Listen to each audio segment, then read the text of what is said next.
It must have hit about 10 minutes ago. It is 6:11. Amazon, what time is it? It's 6:11 p.m. Thank you, darling. You're welcome. She didn't call me hon in return. All right.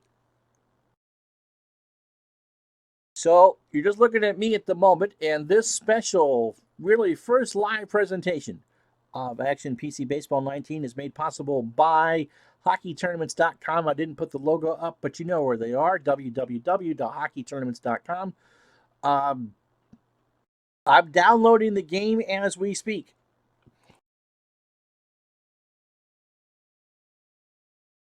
And so, really, it's about, well, so many people are trying to download this that it told me I had 1 minute. Now I have 22. So why does it tell me? Oh, so no one's watching. All right. So this is what we're going to do. If you're looking at this later, we're going to run this right out of the box. It comes with the new season, or the season just passed. It comes with, do I have pizza on my face? My God, I really don't. 1919 and 1958. What we're going to do is we're going to set up a couple games. You're going to watch me build the ballparks. We're going to go through this together and see how it looks. This isn't really going to be a serious, we're starting a replay tonight deal thing, but we're going to see how this all works together, play a couple games, just chat a bit. And so the football will return on Saturday. Saturday now is the football date, and we will do a doubleheader, despite the fact that I've had coffee.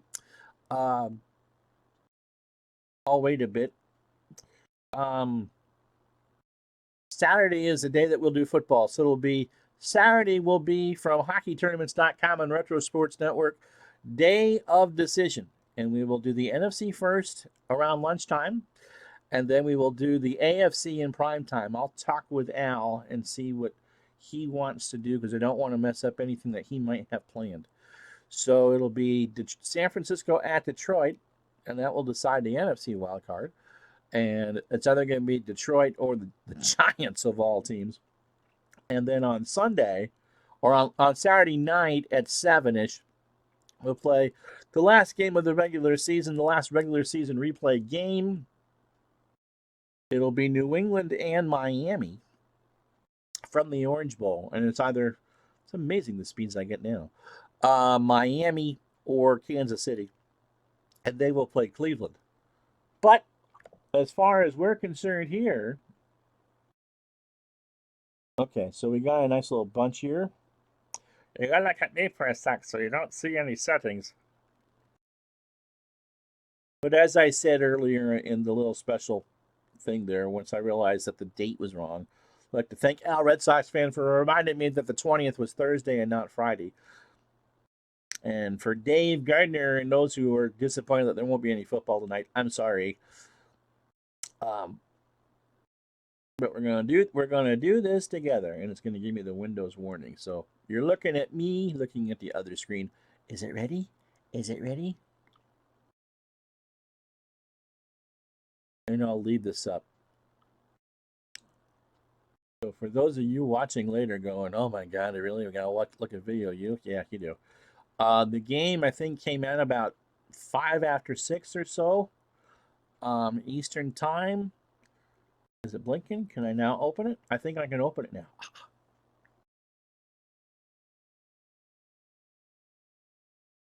And so, yep, it comes with the action file. Oh, wow. Okay. And so in the download itself, I won't show this, but it does come with the 1919, 1958, and 2018. So I'm not sure why I had to download 2018 as a separate thing. So it comes with 3 seasons, which I think is very good.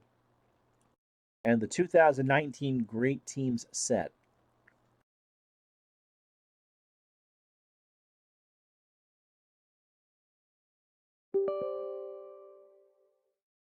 I'm going to go through all the rigmarole for that.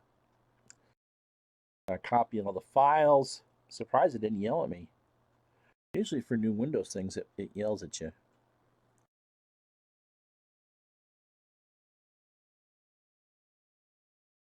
Go right into the right directory.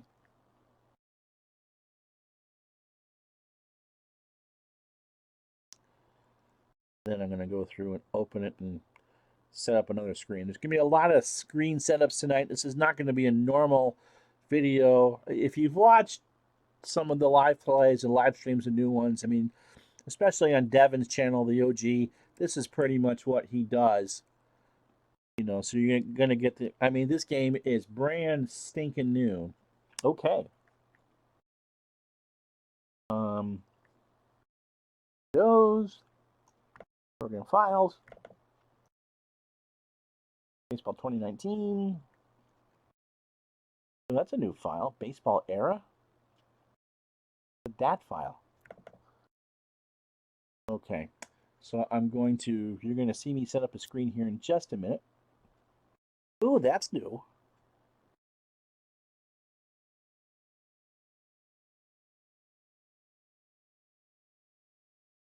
Okay, once it, all right, hold on just a second and then I'll get this up.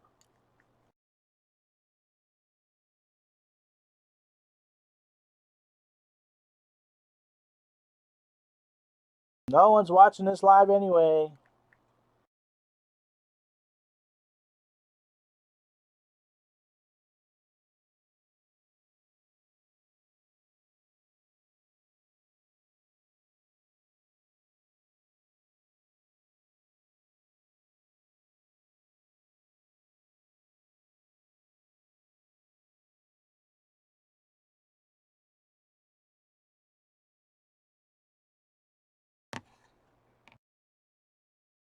All right, let me get this. I feel like we're doing live pictures from the moon here.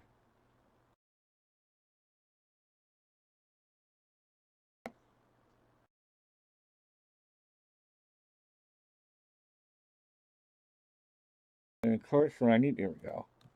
Need precision, I'm not going to get it. There we go. Ta-da.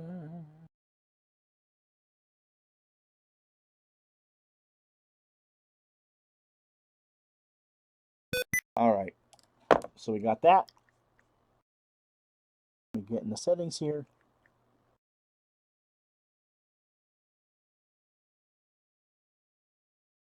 Okay, so that's what you're presented with. Into the taskbar. And so let's install, let's do 58.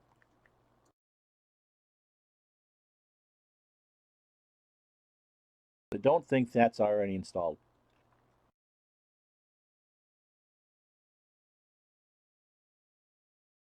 Okay, I don't think that's, so there you go. So that's what the new main screen looks like. And 58, as I said, was one of the seasons that was released. And let me put the chat back up. How you doing, Max Cornelius? And so this is the first one. So the first thing we're going to do, since is going to be, we're going to get Los Angeles and San Francisco. We're going to replay the first game ever on the West Coast. So the first thing I got to do is go to ballparks, park layouts. That's interesting. These are new colors. So you're watching this for the first time with me. I'm doing great.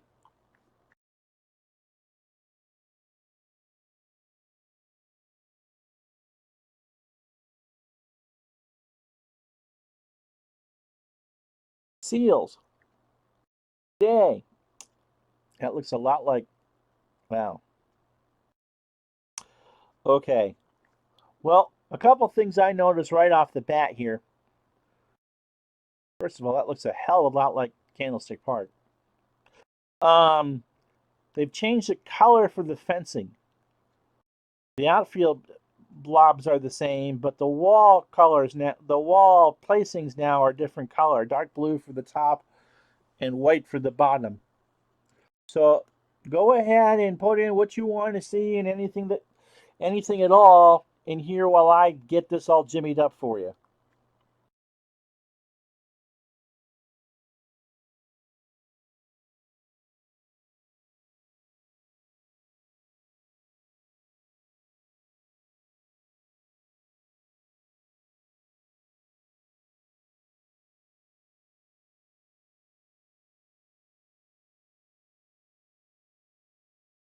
I know this isn't the most exciting watching in the world. I've done a video on ballparks placements before.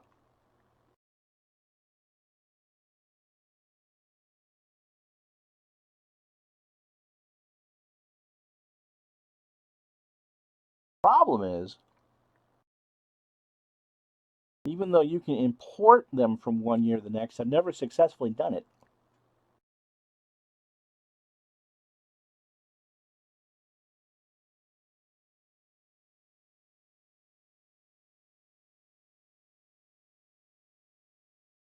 All right.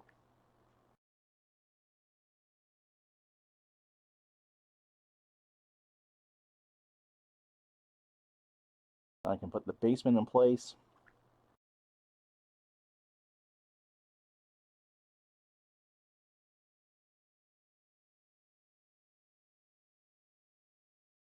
Another thing you can put in the chat while I'm doing this. Yep, you can see me doing it. Is give me a year of what season you want me to do for the replay.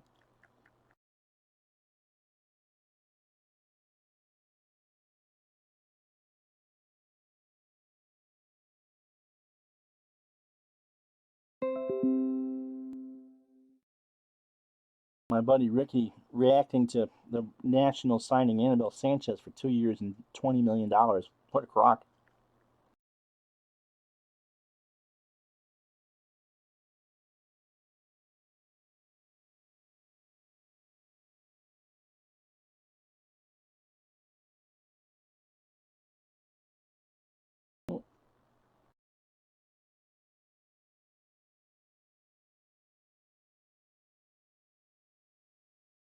Close enough.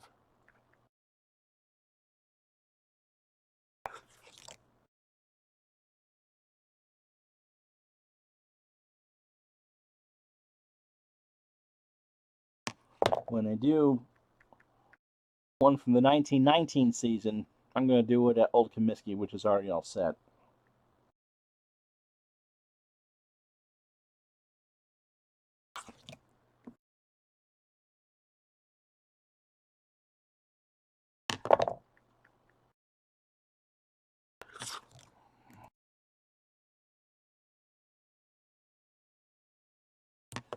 All right.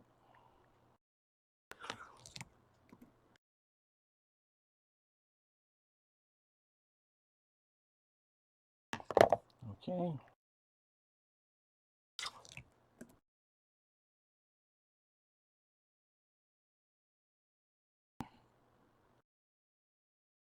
All right. So that's the ball part. That process has not changed. Organize. Team information. Let's see if this has changed at all. No, and it's of course all the same stuff that I've had over the years. Dodgers. Remember, this doesn't ship with team names for copyright reasons, but you can do what you want with it.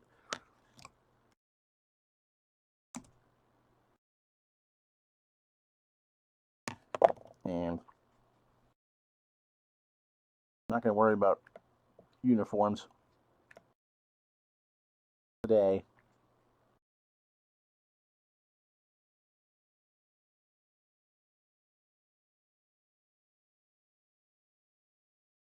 Nope. San Francisco.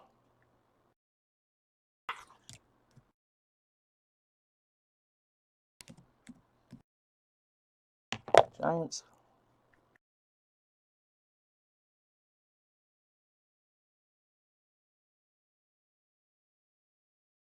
Okay. So I have everything assigned. Play. 15. Come on. All right.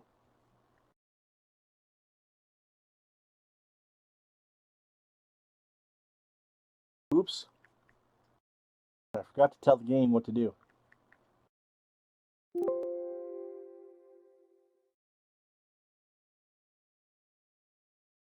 All right, ignore that.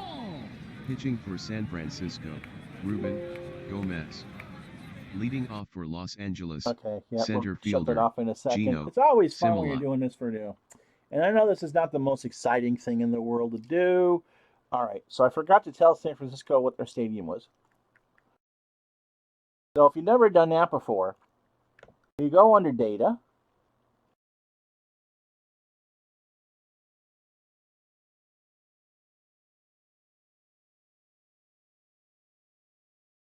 And I'm picking Field Stadium.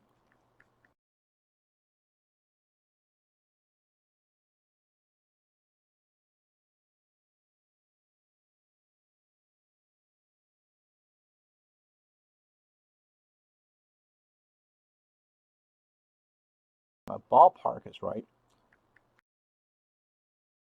What about rules? Oh, what am I looking for here? Okay. Let's try this again.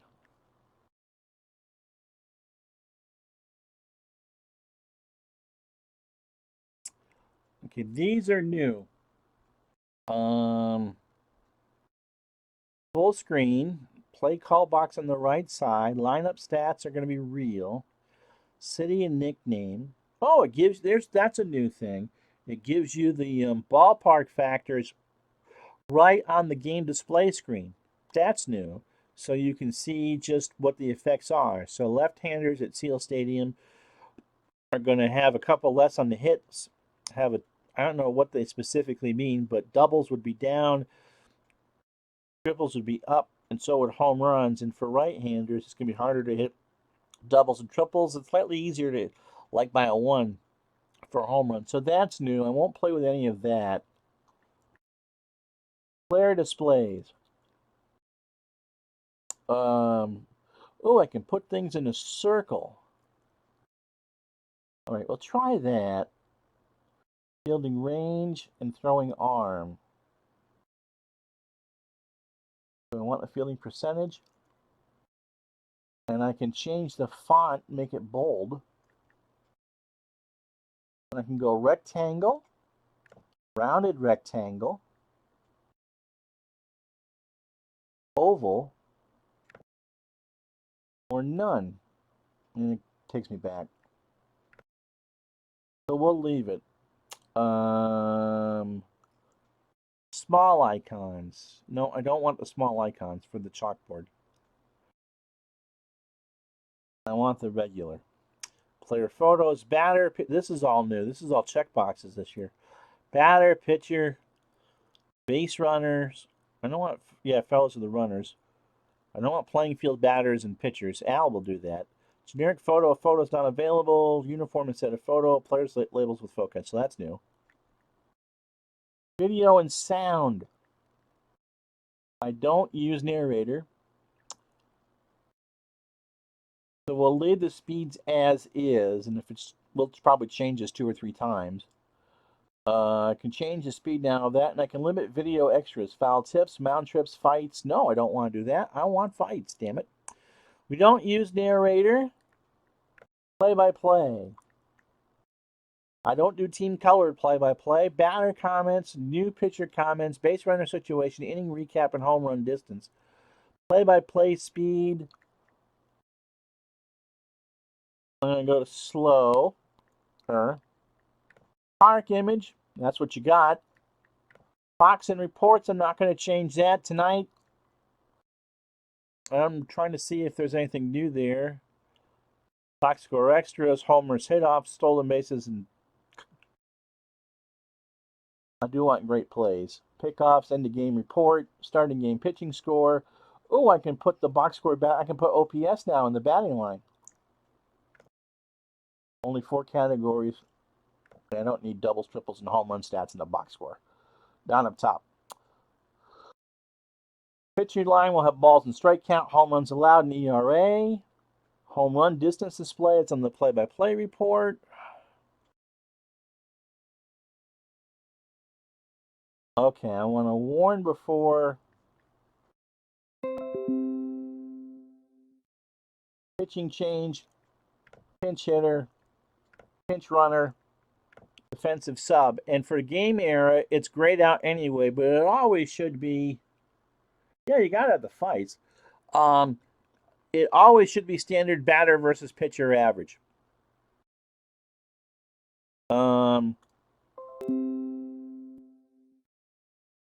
Message box notification to computer lineup changes.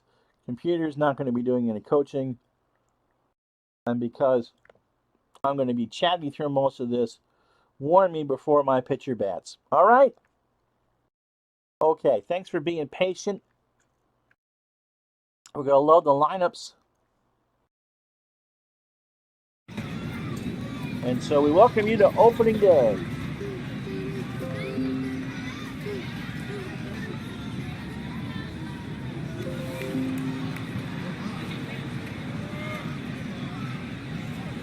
Welcome to opening day at Seal Stadium, where Los Angeles will take on San Francisco. Don Drysdale takes the mound for the Dodgers. Ruben Gomez for San Diego. It's a beautiful day here at San Francisco. 16 degrees. Winds at 16 miles an hour, blowing right to left. And a couple. Perfect display.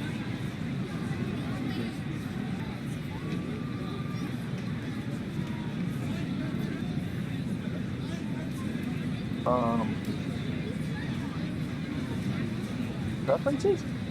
Wow. Alright.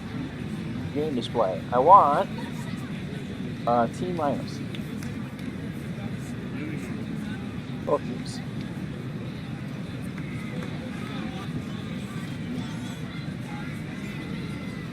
Alright, so we made everything a little bit bigger.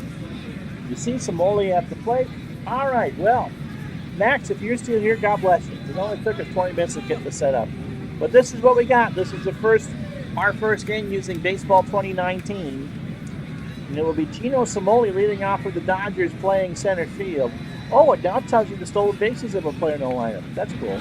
Pee-wee Reese will bat second. He'll play short. Duke Snyder in left will bat third. Gil Hodges, who really should be in the Hall of Fame, will hit cleanup. Charlie Neal, the second baseman, bats fifth. Gray. Gray? No. Will bat sixth. Carl Farrow, the right fielder, will bat seventh. Walker, the catcher, will bat eighth. And Don Drysdale will bat ninth and pitch. You don't need every Facebook notification on demand coming up. He will face Ruben Gomez, who was 10-12 on the real year with a 4.38 ERA, 207 innings pitched, 204 hits, 21 homers. He walked 77 and struck out 112. So you can see the on-deck hitter is new. It's telling you that Pee-wee Reese is a righty on deck. That's kind of cool. That's new. So you're good. You're the only one here. I hope you're enjoyed. Defensively for the Giants, it's King and left. Mays, he's a 10-10 in center field. Kirkland and right, a 5 range and a 9 arm. Jim Davenport is at third. Love the Giants colors here. It's a lot easier to read than the orange that ships with some of these seats. Spencer, the shortstop. O'Connell at second. He's a 6. Cepeda at first. And Thomas behind the plate. The box to actually play the game looks about the same. Doesn't look any different. Whip is now given an error, and OPS is now standard with that. Does not give you walks and strikeouts for the hitters, but for this we really don't care. We're just trying to show you and answer any questions that folks have throughout the next couple hours. So settle in. It's time for action. PC Baseball 19, and Ruben Gomez rubs up the baseball. And we're ready. Let's do this. And the pitch to Samoli is a fly ball into left center, and that's a base hit. I'm not sure if it's because of the way I laid out the ballpark or what, but that's really confusing. All the chalkboard things kind of coagulated together.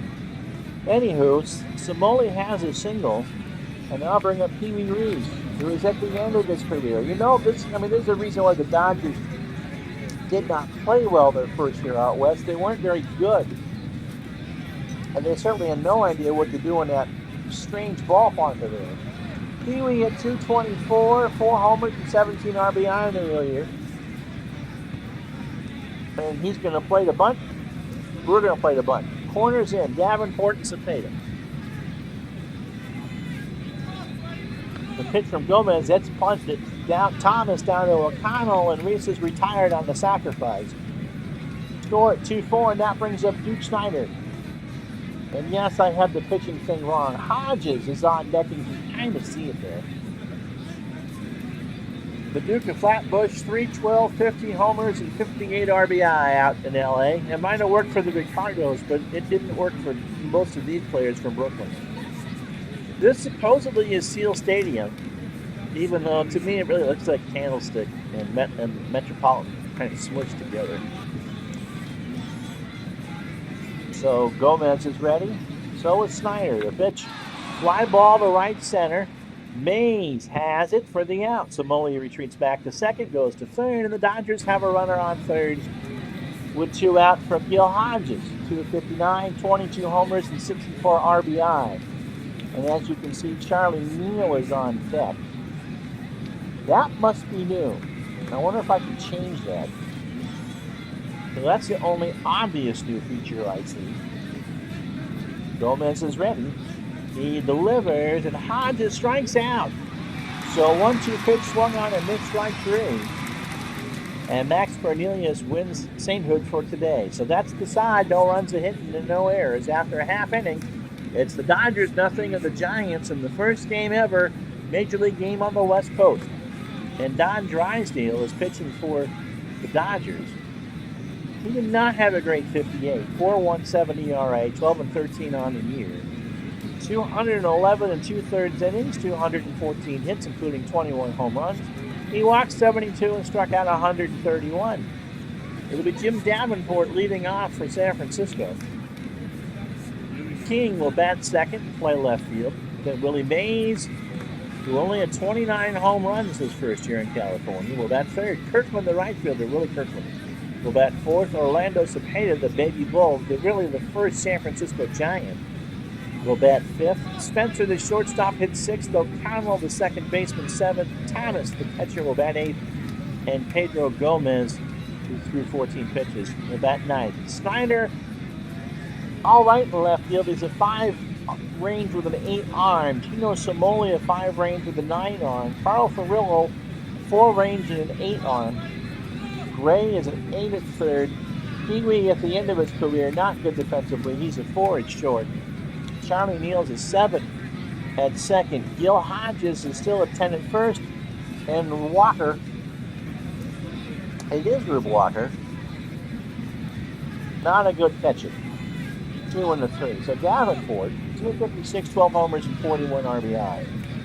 And for those of us, because we're all younger than 65, this must have been, I mean, we know these teams as Los Angeles and San Francisco, so this must have been quite a shock for a league that hadn't been blessed at Kansas City ever to have teams in Los Angeles and San Francisco. The pitch to Davenport, it's a fly ball to right. Furillo in foul territory makes the catch to the first out. Here's Jim King. Him at 214, 2 homers, and 8 RBI. Max, I'm taking requests. We're going to put this to a poll, but if I'm going to do a replay, is there a particular season you want to see replayed? Drysdale's pitch to King is a liner right to Charlie Neal, and that's 2 quick out for Drysdale. And that brings up Willie Mays, 347, 29 homers, 96 RBI, and 31 stolen bases. Drysdale delivers, and Mays hits a ground ball to Reese over to Hodges, and that retires the side. All right, well, for the most part, this looks okay. So it'll be Ruben Gomez to face Charlie Neal, Gray, and Carl Furillo for the Dodgers here in the second. No score. Neal at 254 and 58, 22 home runs and 65 RBI. Gray on deck. Neal, fly ball to center. Mays has it, and he makes a great play. So he gives chase and dives and gives the partisan 29,000 here in San Francisco something to cheer about. There was a massive parade, like think Rose Bowl parade before the first game. It's Dick Gray, .249, 9 homers, and 30 RBI. Batting for the Dodgers. They have a hit, no score here in the second. Gomez delivers, and there's a liner to right center. Mays will dive, and I forgot to turn on the percentages. He dives and can't get it, so Gray is going to be on with a triple. He's going to third, and the throw is not in time. All right. Preferences. We're going to change that. I believe that's miscellaneous? No, I don't do pitch by pitch. Play by play? No. Video and sound? No.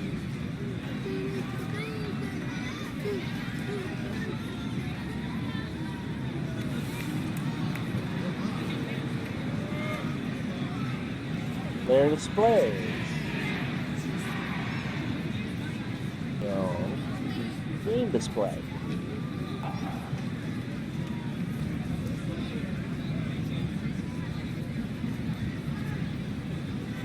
Can't find it.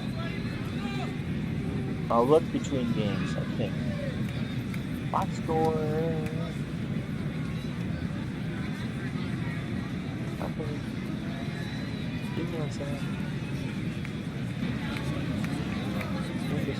I'm not seeing it. I hope they didn't take it out. I'll look between games. But usually you get a percentage of what are his chances of making the play and what is not. And that's what I was trying to find. Anyway, Gray's on third for Carrillo.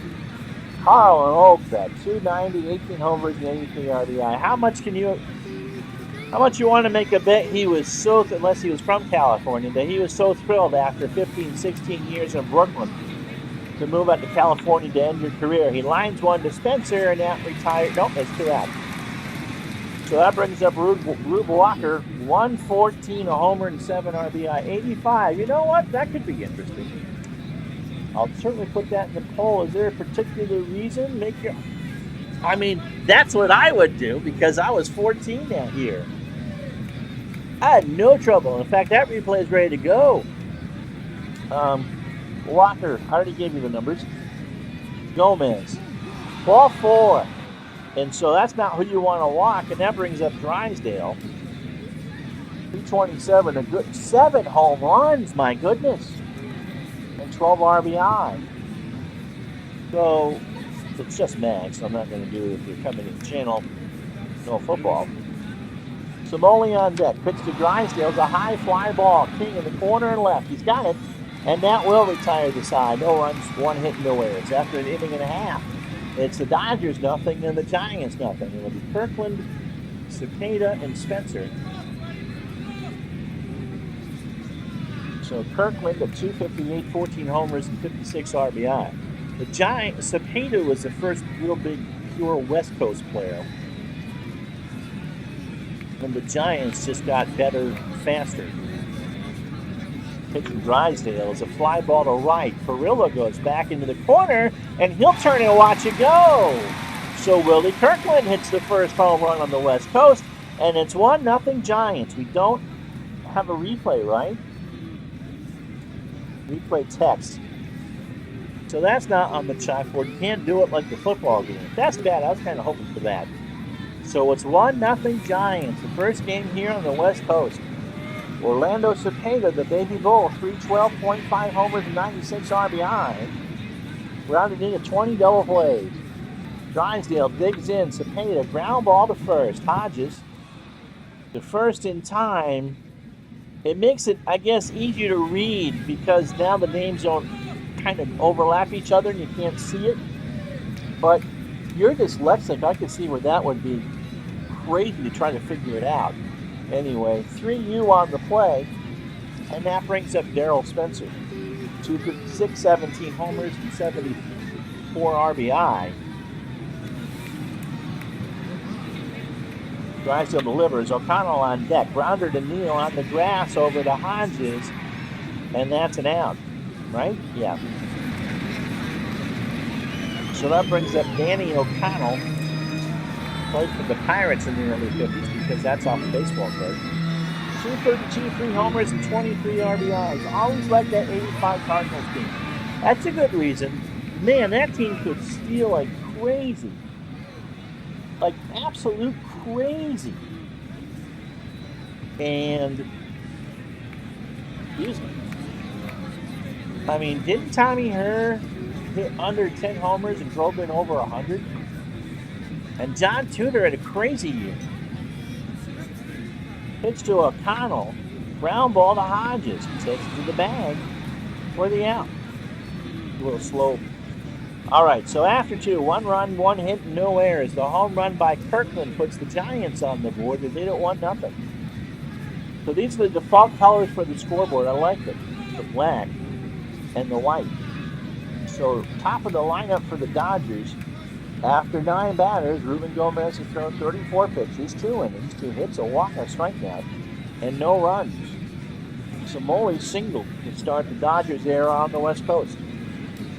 Gomez delivers, and there's a pop-up. Thomas takes off the mask for the out. In fact, that's a great play. That's not centered over the name. That was in the past. He dove against it and made the play. So Pee Wee Reese, sacrifice bunt, didn't make it. Snyder on deck.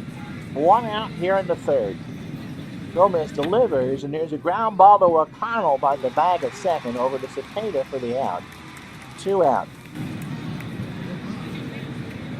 So Duke Snyder, his first impression is, this is, I haven't really seen much of any changes.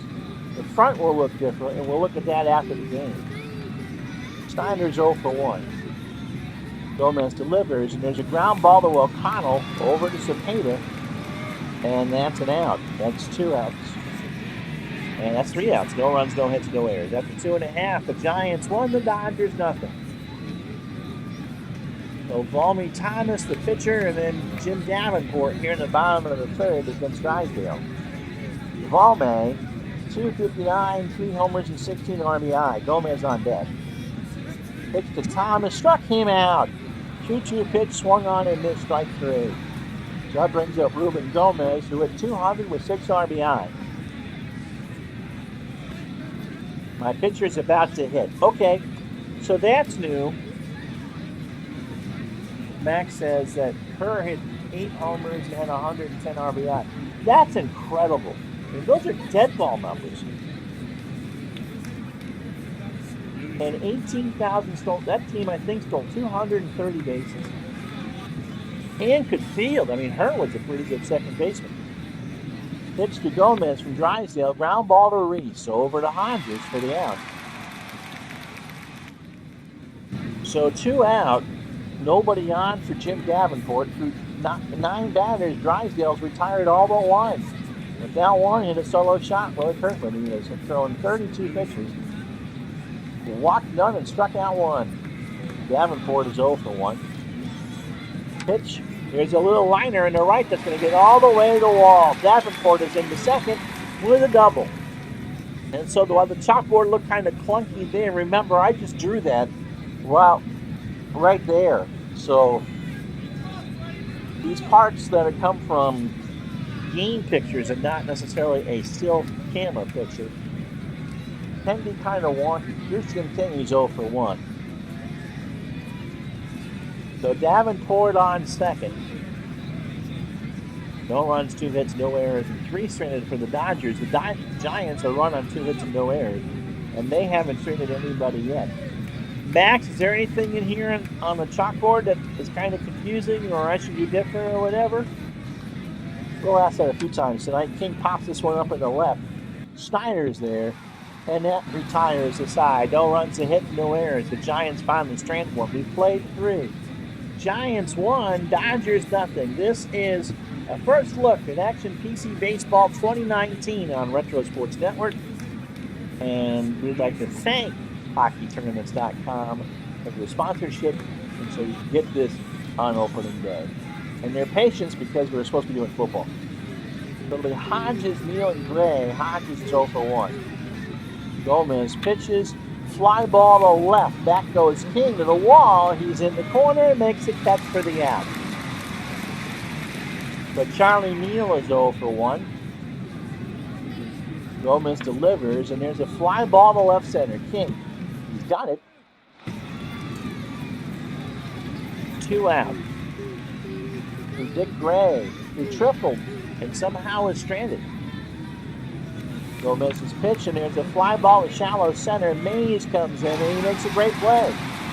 That's about the third. That's a lot more great plays than I'm used to. I think that's 3 overall. No runs, no hits, no errors. After 3.5, it's the Giants 1, the Dodgers nothing. And so Drysdale will face Mays, Kirkland, and Cepeda. I guess Kirkland's the one that has the hit. Willie's 0 for 1. Drysdale delivers. Ground ball to Neal over to Hodges for the out. So 1 out. Drysdale's thrown 45 pitches. Kirkland with a solo shot his first time up. As far as information that's available here, we'll play around with it before the second game. But it basically tells you there's a mix of old stats and new. The ground ball in the double play was a default stat from last year. OPS is always good to have. So the pitcher's whip and average were from last year. Kirkland's 1 for 1. He homered. Ground ball to Hodges to the bag at first, and he's out. So 2 out. Drysdale looking pretty sharp. Cepeda's 0 for 1.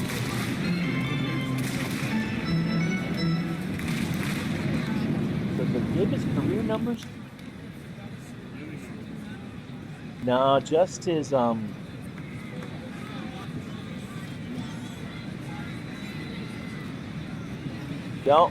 he played in 58. I don't know if he played in Brooklyn, New York or not.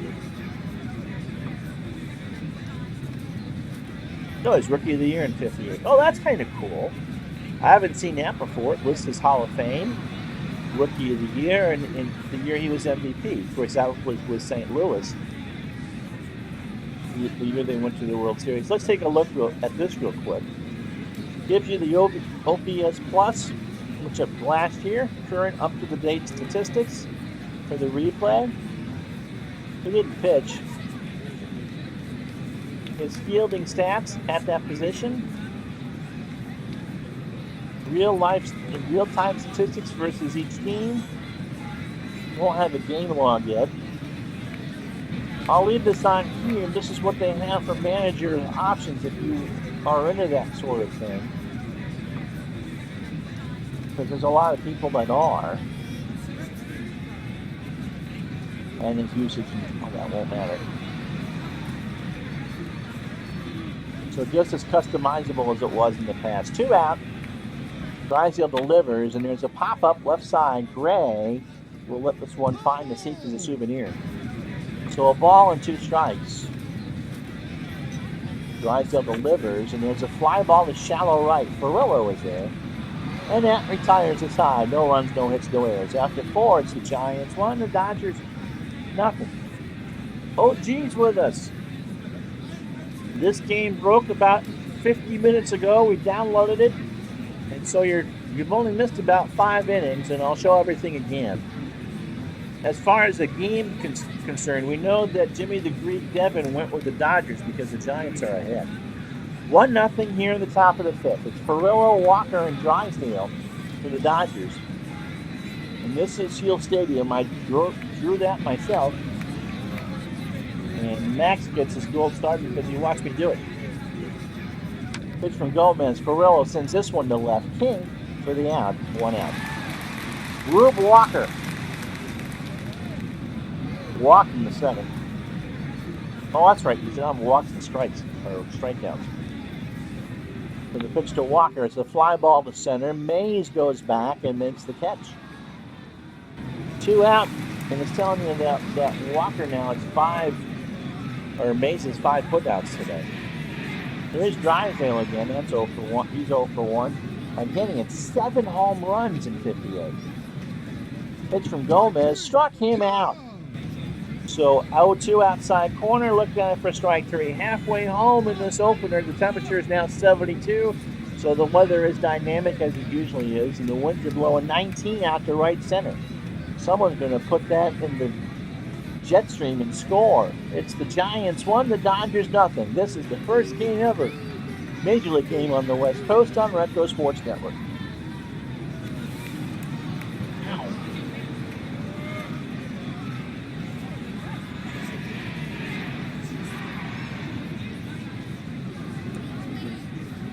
All right, OG, if you're by your keyboard, my question to you is, we're going to do a poll. As the football replay will end soon, I'm going to do a baseball replay. What season would you like me to do? We'll put all the answers into a poll, and you guys are going to get the chance to vote. You can see what Max shows, but, let me know what you want, the season that you want to lobby for and why. All right, so Spencer's 0 for 1. Drysdale delivers, and Darrell hits a ground ball to Reese, who makes a great play over to Hodges for the out.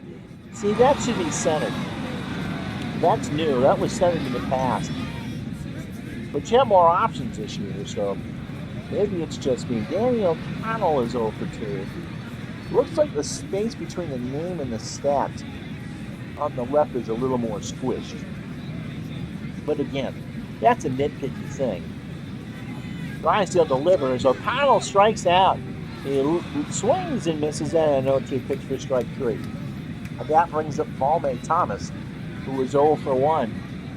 So that's the second for Drysdale. 2 out here in the bottom of the 5th. And that's just a 61st pitch. Pitch to Thomas. It's ball 4. That took a while. So a 3-0 fastball. Inside, 2-out walk for Gomez, and it's going to tell me the pitcher's pitching today. Not really a baseball fan, so not one to comment on or make a good decision. Okay. That's fair enough. Thomas has a 77% chance of stealing, but I'm not doing it with 2 out. Yes, my pitcher's about to hit.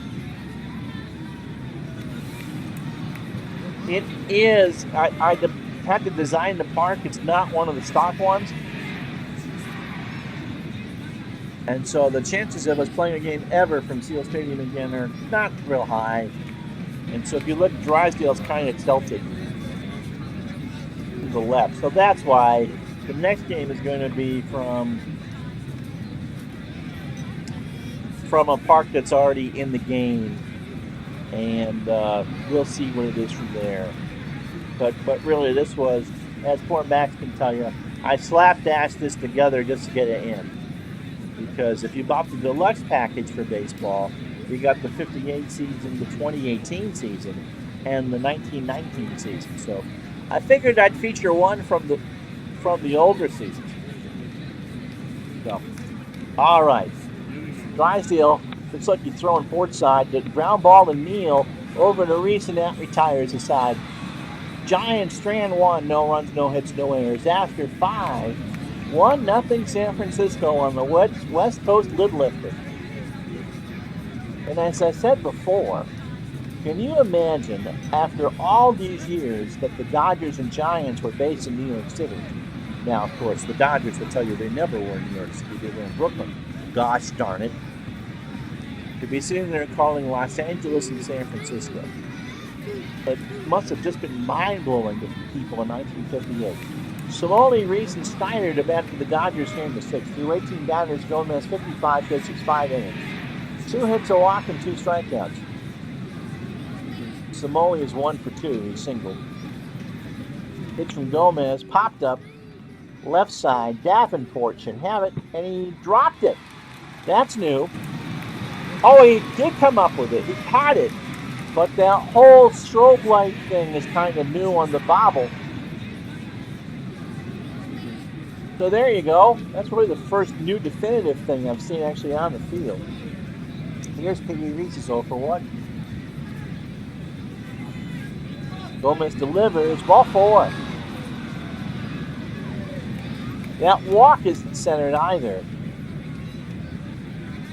3-1 in the dirt, check the swing, and so he can go around. So here's Snyder 0 for 2. Gomez delivers, and there's a fly ball left center field. King should have it, and he does. Reese goes back for the out, and there's 2 out for Gil Hodges.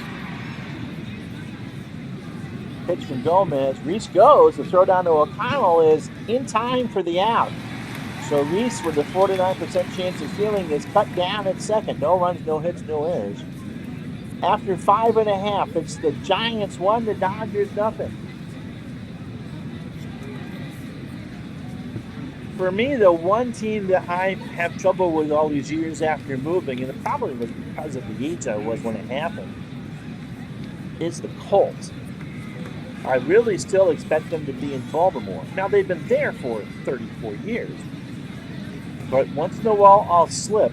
But if I see, now that the Ravens are there, the Ravens have been there 20 years.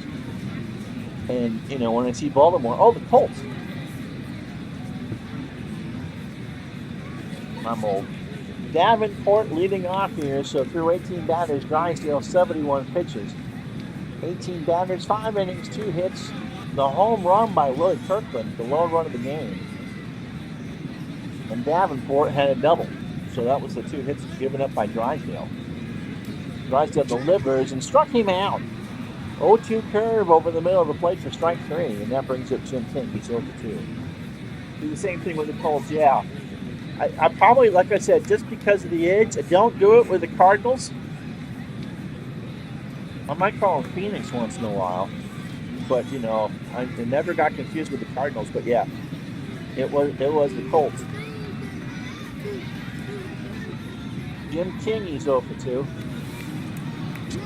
Strike him out. The 1-2 pitch swung on and missed strike 3. So that's 4 for Dandy B. But it must have been such a culture shock to have these two teams go to the reality of these two teams out west. I mean, they're the Dodgers and the Giants, and the Dodgers are featuring an older club from Brooklyn. And the Giants have Willie Mays, but they're not playing at the Polo Grounds anymore. Willie's 0-2. Drysdale delivers, and there's a fly ball right center. Back goes for Willow, and he tracks it down for the out. No runs, no hits, no errors. After 6, the game itself is going pretty quick. 1-0 Giants. Hodges, Neal, and Gray. Gill is 0-2. Gomez delivers, and there's a fly ball to center. Back goes Mays to the track, and it's gone. So Gil Hodges ties this game at 1. Charlie Neal is 0-2. So the Dodgers get their first run on the West Coast from Gil Hodges. Gomez delivers to Neal. There's a fly ball left center. King goes back and has it.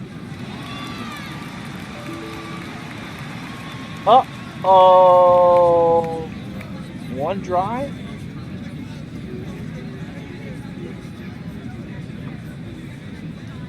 Oh, that's Microsoft. Well, that was strange. Windows is updating. Nope, that wasn't it. Remember Al's problem last night there, Chris? I think that's the same thing. Because in my icon tray, I'm seeing 2 of the same thing. So it's updating. It's already told me it wants to update. So we're not going to let it do that. Here's Dick Gray. He's 1 for 2 with a triple. But if you know Microsoft source code, you can figure some of that stuff out. Gray is 1 for 2, and there's a base hit in the right center. So ground ball through the hole, and Gray is on with a single. That brings up Ferrillo, who's 0 for 2. Throw to first, Gray is back. The one thing I want to see change, and we haven't had the opportunity where it's popped up, is that ground ball in the hole between third and short. Usually shows it as a sharp grounder past third, but the play-by-play has it through the hole. That one's been drawn long. Perillo's 0 for 2, and Gomez got him. A 1-2 pitch in at the knee, strike 3, and that's 3 for Gomez. Brings up Rube Walker. 0 for 1, 2 out. The pitch, Gray goes. The throw down to Spencer is in time for the out. So the Dodgers a little more aggressive than I've seen from teams in trying to steal bases. A run on 2 hits. The home run by Hodges ties it up. Stretch time here in San Francisco, 1-1. So Kirkland, who had the lone run for the Giants, with Cepeda and Spencer. Drysdale delivers, and Kirkland, shallow fly ball to right. Farillo comes in 1 out. Brings up Cepeda. So, Devin, you can save your money on the virtual 49ers. No stream at all tomorrow because we're going to go a while tonight. And doubleheader Saturday. Decision Saturday kicks at noon with San Francisco and Detroit for the last NFC wildcard spot. Either the Lions, and I'm going to make an executive decision. It lists the Eagles ahead of the Giants, but the Giants have a better conference record and they beat the Eagles twice. So Detroit or New York in the afternoon, and the nightcap game, 6-ish, 6:30-ish or whatever, will feature the Patriots and the Dolphins, the Monday night game from Miami. If Miami wins, they are a wild card. If they lose, then the Kansas City Chiefs somehow will back in the playoffs. Here's Cepeda, 0 for 2. Drysdale delivers, ground ball to first. Hodges to the bag for an out. Here's Darrell Spencer. Pitch to him, he's 0 for 2. Right back to Drysdale, over to Hodges for the out. So Gomez gives me the fatigue warning with about 30 pitches left in the arm. Walker, Drysdale, and Samoli do up for Los Angeles. Walker's 0 for 1. Gomez delivers, and there's a ground ball to O'Connell by the bag at second. Over to Cepeda for the out. So here's Don Drysdale, he's 0 for 2. And Elmer Velo will pinch hit. So Drysdale's day is done. Fallow, 248, a home run, 14 RBI. Better known for his time with the Philadelphia and Kansas City Athletics. There's a liner to O'Connell for the out, 2 out. And here's Samoli. So through 27 batters, Gomez at 94 pitches. 7 2/3 innings, 4 hits, a run. It was earned. That was the home run by Hodges. He walked 2 and struck out 3 so far. Good effort. Samoli is 1 for 3 with a single, and he's going to line that one over Connell's head for a hit. So that's the 5th hit for the Dodgers. And that brings up Pee Wee Reeves, who's 0 for 1. With a sacrifice bunt. Not going to bunt here with 2 out. Thomas goes out to chat with Gomez. The pitch. And Reese hits one up the middle, right to Gomez, over to Cepeda to retire the side. So Don Bessent is pitching for the Dodgers, and he'll bat 9. First to the walk-up music, which is always a good sign for the home team. Bessent, 1-0 on the real year with a 3.33 ERA. 24 1/3 innings, 24 hits, including 3 home runs. He's walked 17 and struck out 13. So Danny O'Connell is 0 for 2. Thomas, and we'll see. Depends if we get a runner on or not. Bessent, the righty, delivers, and O'Connell walks. That kind of takes care of that. Full count, missed up and away, and that brings up Valmey Thomas. He's 0 for 1. He must have walked. Yep. In the 5th. Bottom of the 8th, 1-1. Dodgers and Giants from the West Coast. First major league game in the Pacific time zone. From April 15th, 1958. Winds are blowing right up to right at 21. Well, it's over 70 degrees, and Thomas draws the walk. And so here's the new screen for when you gloss over a batter. Makes that picture look more like a baseball card, doesn't it? With the rounded corners. And the print's a lot larger too. So this is the first look I've had at this screen. Okay, so this is a little different. You get color pictures and what Bessent did against righties and lefties and slugging percentage and all that. That's pretty cool. And their bunt rating. So who's going to hit against a righty? I'm going to go with Eddie Brasud.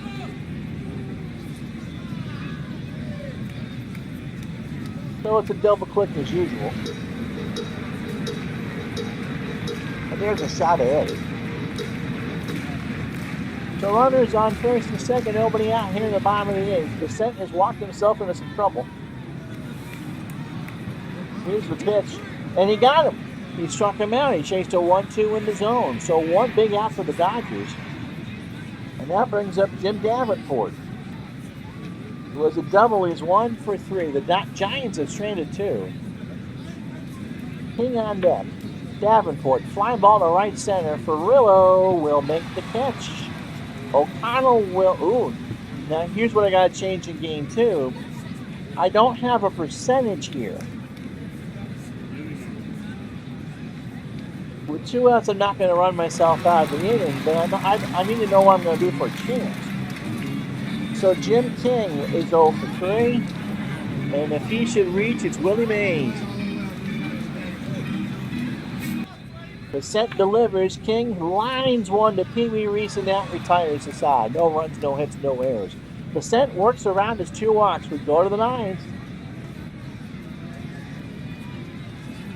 It is 1-1. Okay, so this is, oh! Yeah, this does look a little different. You got whips and ratios. I think the ratios are new. So you know how many hits per 9, how many home runs per 9, walks per 9, and Ks per 9. That's new. So it's lefty, righty, righty. So I'm going to go with Stu Miller. And this is the same as last year. So Stu Miller, 2.47 ERA, 6 and 9, 182 innings, 160 hits, 16 home runs allowed. He walked 49, struck out 119. Snyder, Hodges, and Neal here in the 9th. Miller delivers, ball 4 for Snyder. And Don Demeter will pinch run for Snyder.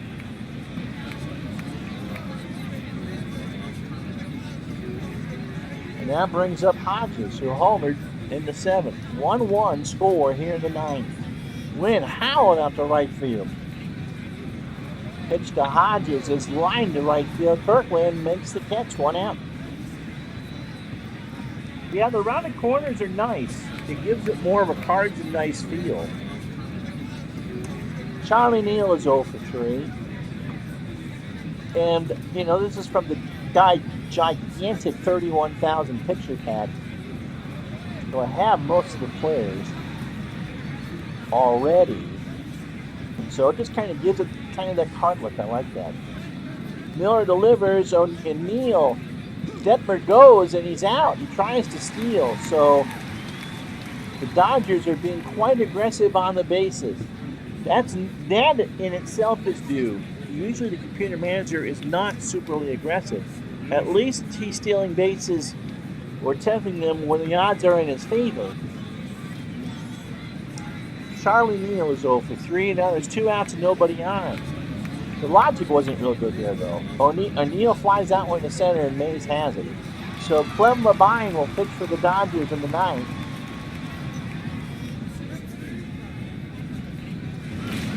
Labine, 6 and 6 for 14 saves. He's the fireman for the Dodgers with a 4.07 ERA and 104 innings. He allowed 112 hits, 8 home runs, 33 walks, 43 strikeouts. It'll be Mays, Kirkland, and Cepeda here for the Giants here in the bottom of the 9th.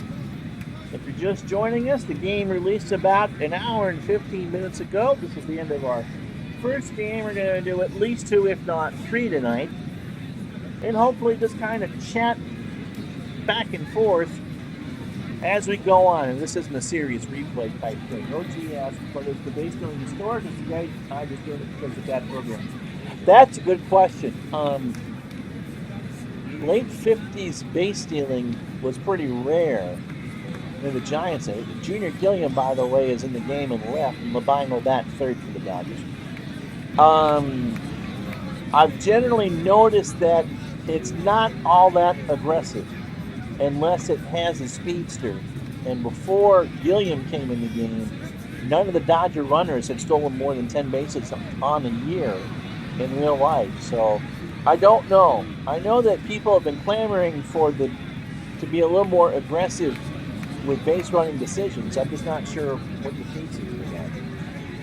We've seen 3 steals, and I don't recall that many steals in the game, even if aggressive. Yeah, and I don't think that any have been successful either. I think Walker's thrown them all out.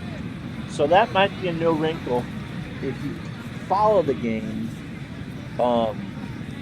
Something to keep an eye on. I haven't, outside of a couple of the cosmetic changes and that, I haven't seen anything really different.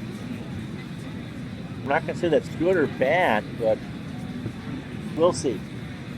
Pitch to Mays is a fly ball to center. Samoli goes back for the out. Makes the catch.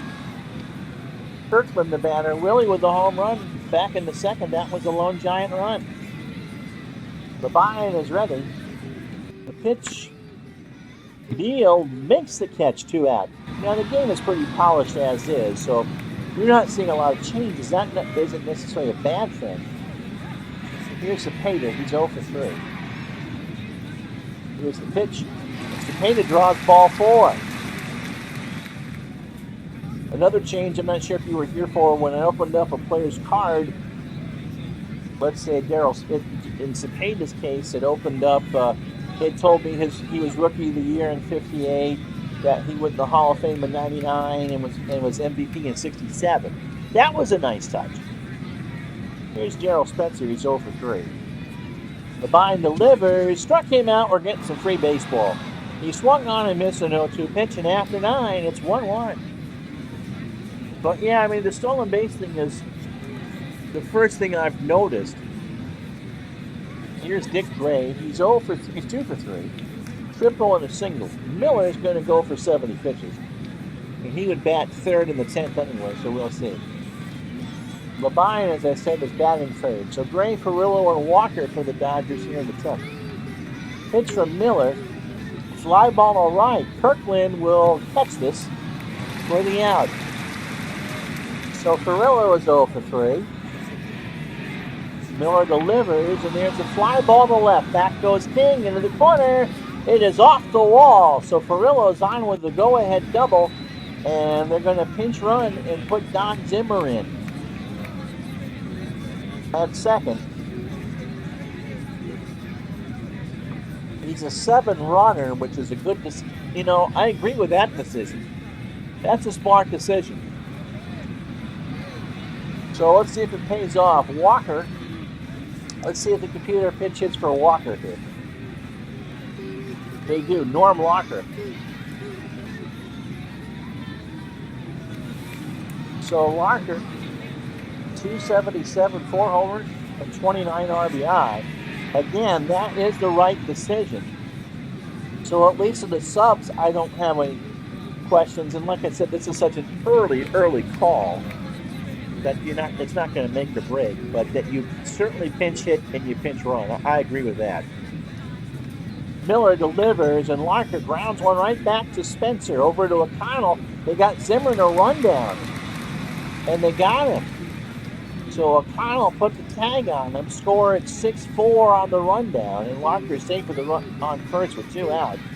For Junior Gilliam, Jim at 261, 2 homers, and 43 RBI.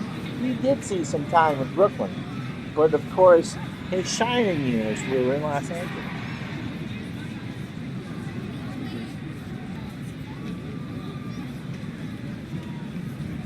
Miller, by the way, had the unfortunate fortune when they played 2 All-Star games, and I think this was like 58 through 62. There was an All-Star game at Candlestick Park. Miller pitching for the Giants, so in the National League, and he was blown off the mound at Candlestick before they enclosed it. There was a runner on, so he got called for a balk. Anyway, run on for Gilliam. Fly ball to center. Mays tracks it down, and he makes a web gem. He makes a diving catch to retire the side. No runs, a hit, no errors. Free baseball here at Seal Stadium after 9.5. The Dodgers won, the Giants won. And it's O'Connell, Thomas, and we'll see. Here in the 10th, Labine, good for 85 pitches. Changes in the field. Johnny Roseborough comes in to catch. He will bat 7th. And Larker stays in the game and right. Gilliam moves over to the left. So again, that's the right decision for Johnny Roseboro. Catcher in the Dodger organization, and of course Roy Campanella was coming out to catch at the end of his career, but he wasn't done yet. One of the best catchers in the National League, overshadowed in New York, of course, by Yogi Berra. And then he got in the car accident before the Dodgers officially made the move, or right after they made the move. So he spent the rest of his life in a wheelchair. Brought lots of good publicity for quadriplegics because he was so well known. And of course, the famous exhibition game at the Coliseum for 94,000 to benefit Campanella. So Roseboro makes his Dodger debut in auspicious circumstances. And of course, he played so well for years. McConnell's 0 for 2, and he walks. So Valmay Thomas is 0 for 1, and we will pinch hit for Miller when the time comes. Winning run on first for Thomas. You can't bunt. Ground ball, second base. Neal to reach for one. Pee-wee over to Hodges.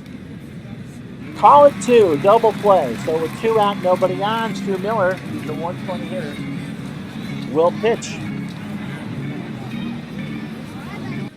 Labine delivers, and there's a ground ball to Gray over to Hodges, and that retires the side. We'll go to the 11th. Nope. Oh, see, the throw was high, and you don't get the bobble sign, so you call it as an out. That did not change, and that kind of irritates me. And they had all year to work on that one.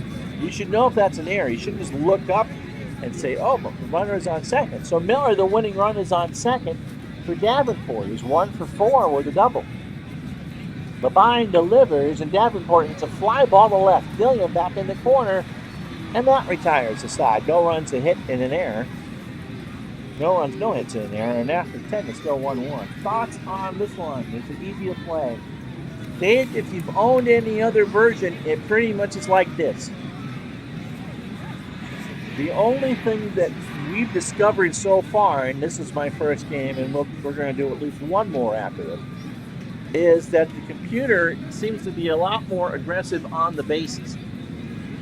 The Dodgers have tried 3 stolen bases with runners that had a decent chance of doing it and were thrown out all 3 times. So that's a little bit of a difference. But if you played this game at all, it really isn't all that different right now. We'll see. You know, I don't really want to give it a good or a bad impression on the first game. So here's Samoli. He's 2 for 4.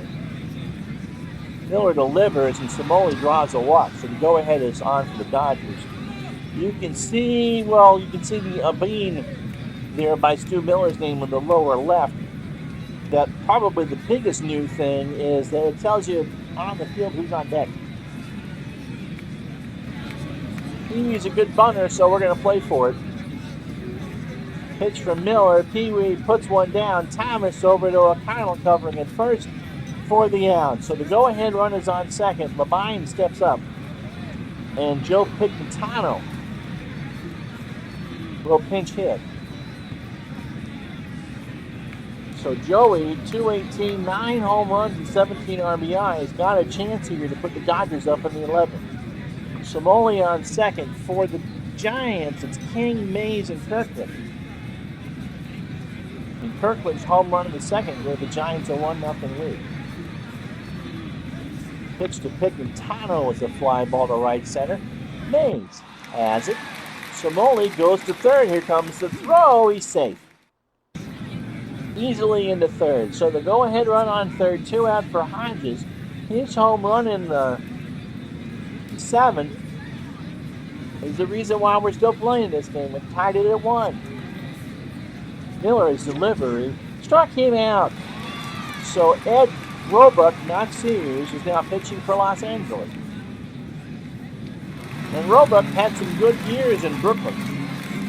His first year on the coast, 0-1 with 5 saves, a 3.68 ERA. Remember, Saves are not an official stat till 69, so all those are retroactive. 44 innings, 45 hits, including 9 home runs. He walked 15 and struck out 26. And Dave and whoever else is watching and hasn't chimed in on the chat, we're doing a poll. What baseball season do you want to see me do starting in a couple weeks for the lunchtime replay? We'll run a poll on it when we get all the nominees in. But, what season do you want to see and why? So as you can see, Mays is on deck. King is 0 for 4. Roebuck delivers, and King hits this one into center. So Moley's there. 1 out. Brings up Willie Mays is 0 for 4. Mr. Mays can really endear himself to the partisan faithful by getting on here. Roebuck delivers, and Mays hits a base hit up the middle. So Mays will single, and Mays is going to try and steal. Look at that, 93%. Here goes Willie. Roseboro throws down, and he's safe. I'd have liked to have seen Devin pitcher throw over. When you see someone with a 90% chance, you got to throw over. Be honest. Here's Kirkland, the winning run on second. They're going to walk him for Cepeda or a pitch to him. Pitch to Kirkland, ground ball up the middle. Neal makes a diving stop by the bag over to Hodges for the second out, but Mays goes to third. So 2 out, and the winning run on third for Cepeda. And my guess is we'll see 4 wide ones. Do I have any particular more, the same thing. I'm 47. So, anything from 75 to 93 is right in my wheelhouse. But you guys are the ones that support this channel and watch it. So, if 2012 is what you want to see, and a lot of you vote for 2012, then by God, you're going to do 2012 because it really is baseball games aren't as important as football games. I mean, we're going to do a lot of baseball games, but they don't. None of them have until you get into September. I mean, they don't have the intensity of what we've done this week with the football. Anyway, but 70s, anything pre-strike is in my wheelhouse, and like I said, whatever you guys want. I'm 46, so we grew up in the same era. And Ralphie boy, I don't think we're having any yard drives here. So let's see what they do with Cepeda. Winning run on third. And they're going to walk him. So that's the right move. So Mays on third, Cepeda on first for Darryl Spencer. He's a 259 hitter against righties, and Roebuck is a 292 hit pitcher against righties.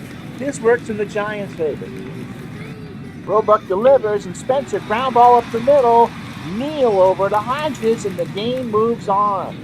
So the walk worked. We go to the 12th. It's the Dodgers won, the Giants won. Not O'Neill, it's Neal, Gray, and Roseboro. Stole 11 bases, that's kind of odd. Charlie's 0 for 4. Miller's out for his 4th inning. Neal lines one to Davenport for the first out. So again, if you're in the chat just watching us for just joining us, we've got at least one more game to go after this. Fire away with your questions. This is much more of an open mic night than me just kind of talking about things. So things you're seeing in the game, ask strategy questions, things that you're seeing. More of that sort of thing. If, as I said earlier today, if I'd realized that today was the 20th, this was the first priority, was the live stream for this. So we'll talk about the revised football schedule in a bit. Dick Gray is 2 for 4. He singled and tripled. Miller delivers, and Gray hits this one in the left. King goes in the corner, and he makes the catch. Brings up Johnny Roseboro. Looks like we've got a tank helmet there. 271, 9 home runs, and 14 home runs. It helps Ron to read the right column. and 43 RBI. 1 run, 6 hits, and 1 error for the Dodgers. They've stranded 6. A run on 3 hits and no errors for the Giants. They've stranded 8. Miller delivers, and Roseboro hits this one into right center. Mays comes in, and he makes a great play. Like the 5th great play I've seen. So I think that needs to be tweaked a bit. O'Connell, Thomas, and a pinch hitter for San Francisco here in the 12th. O'Connell is 0 for 2 with a couple walks thrown in. And O'Connell grounds. Okay, that's a good sign. That was actually grounded in the hole between third and short. So that chalkboard error is fixed, and that's a big one. Because you'd sit there and call a game, ground ball down the third base line and wonder why it's a single, and look at the play-by-play, and it's a grounder in the hole. So that's a big one. Here's Valmay Thomas. He's 0 for 2. He's grounded into a double play. I prefer to avoid the steroid era or really high-scoring baseball. So many pitching changes. Yeah, I mean, that's the thing. I mean, I covered modern baseball. I like modern baseball. I don't think it's good for replay, though, especially this last year. When it's strikeouts or whatever.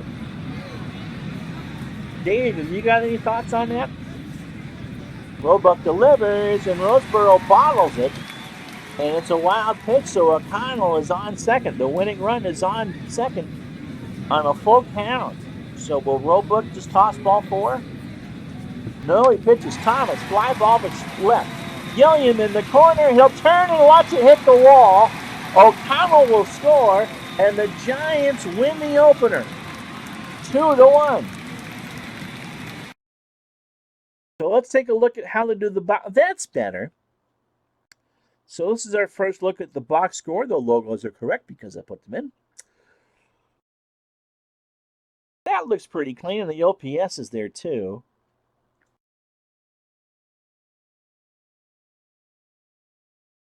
Pitching, let's see how that looks. Yeah, I like the way that looks. There's no changes in the font or anything.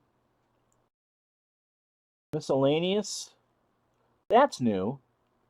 It takes all that stuff with changes and all that and puts it down. Stolen bases and caught stealings. RBI is actually given a team name this year.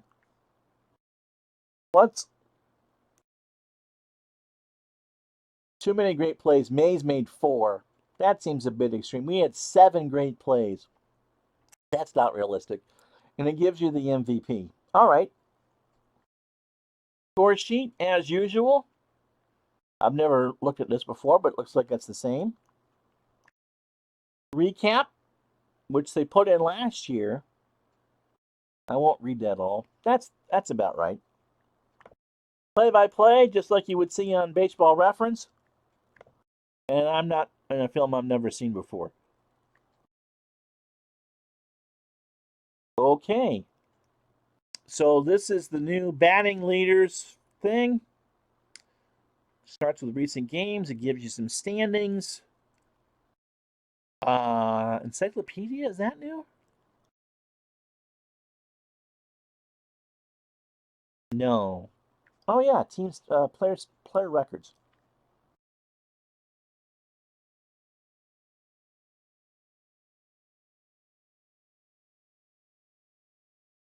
This part is new. If you want to see things, if you've played a bunch of seasons, if you want to see things broken down, you can do that. Same with teams. No, it's not going to give you that, but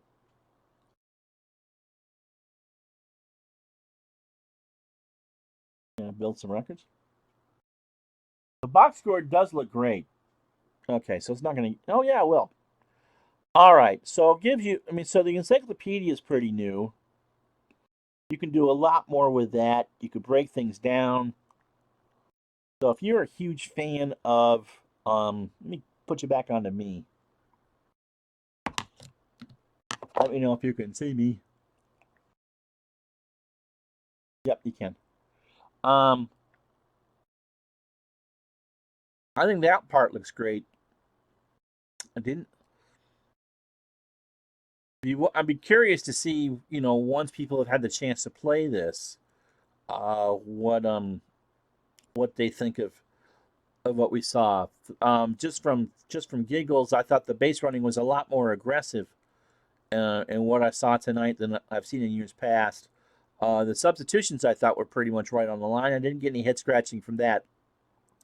The AI here will do an okay job. This is not one I would play both the offenses with. I usually just go ahead and coach one team.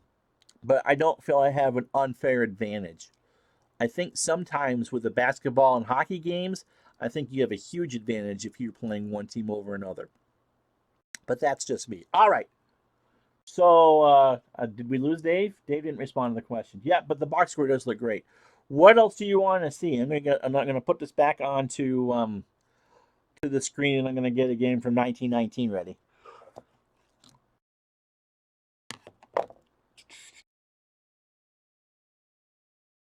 You can see that. So we're going to walk through season install. I don't have 1919 installed.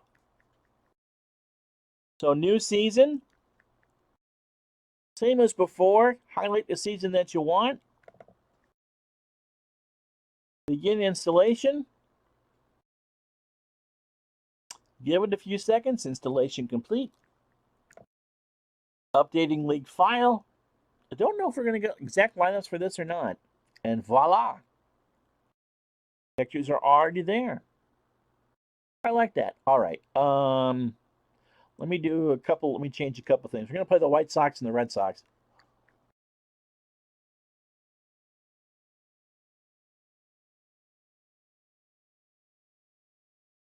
New colors for the Red Sox. I like the darker colors like that.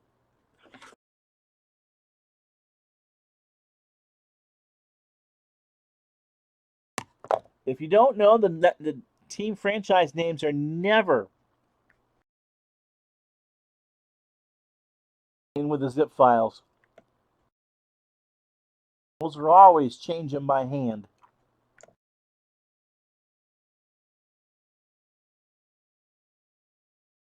And the White Sox.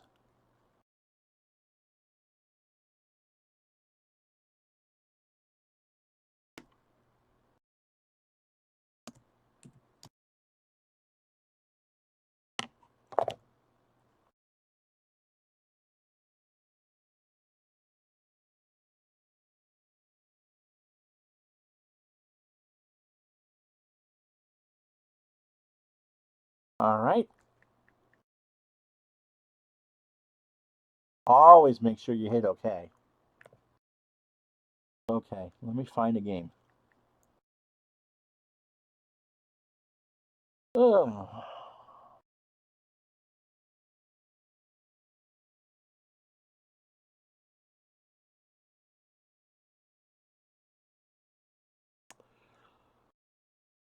Red Sox Yankees, no. May 1st. Red Sox Yankees, no. 21st. Red Sox Detroit, so possibly. 28th. No American League games.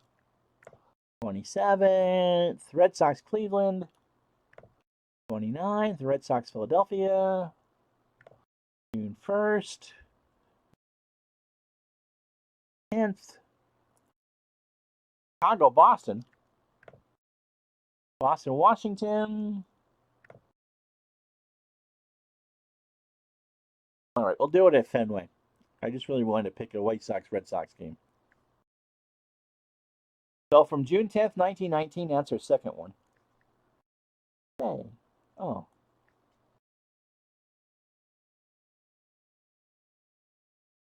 So no dramatic changes in that. Oh, I screwed up. I want to change an option first.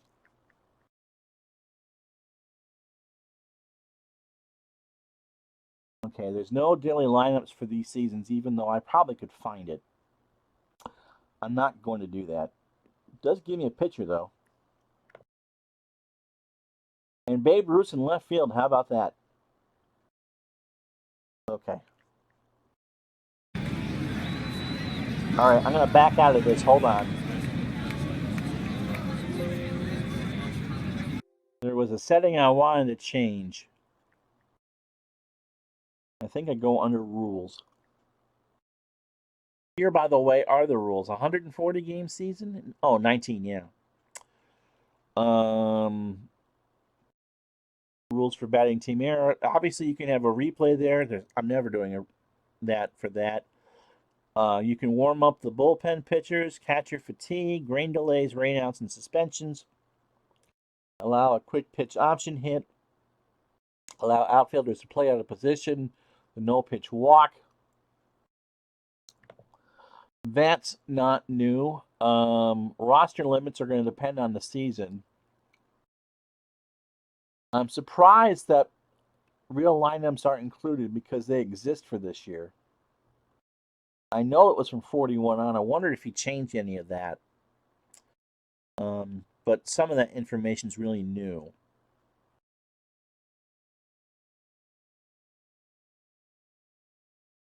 Usage penalties, if you want to do that, it's there. You can have a playoff usage bonus. Miscellaneous. Display pitchers counts. Display outcome box. A stealing base runner. Dive and risky play things. I think that's what I want to check. Quick play, I never do quick play. And info. Okay. And for starting this year, I believe they had the real salaries. Oh, you can do a league logo. That's new. Okay, so I'm going to do June 10th from Fenway Park.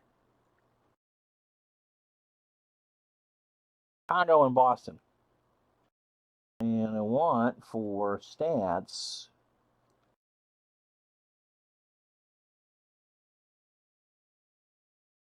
Game stats. I'm happy with the rest.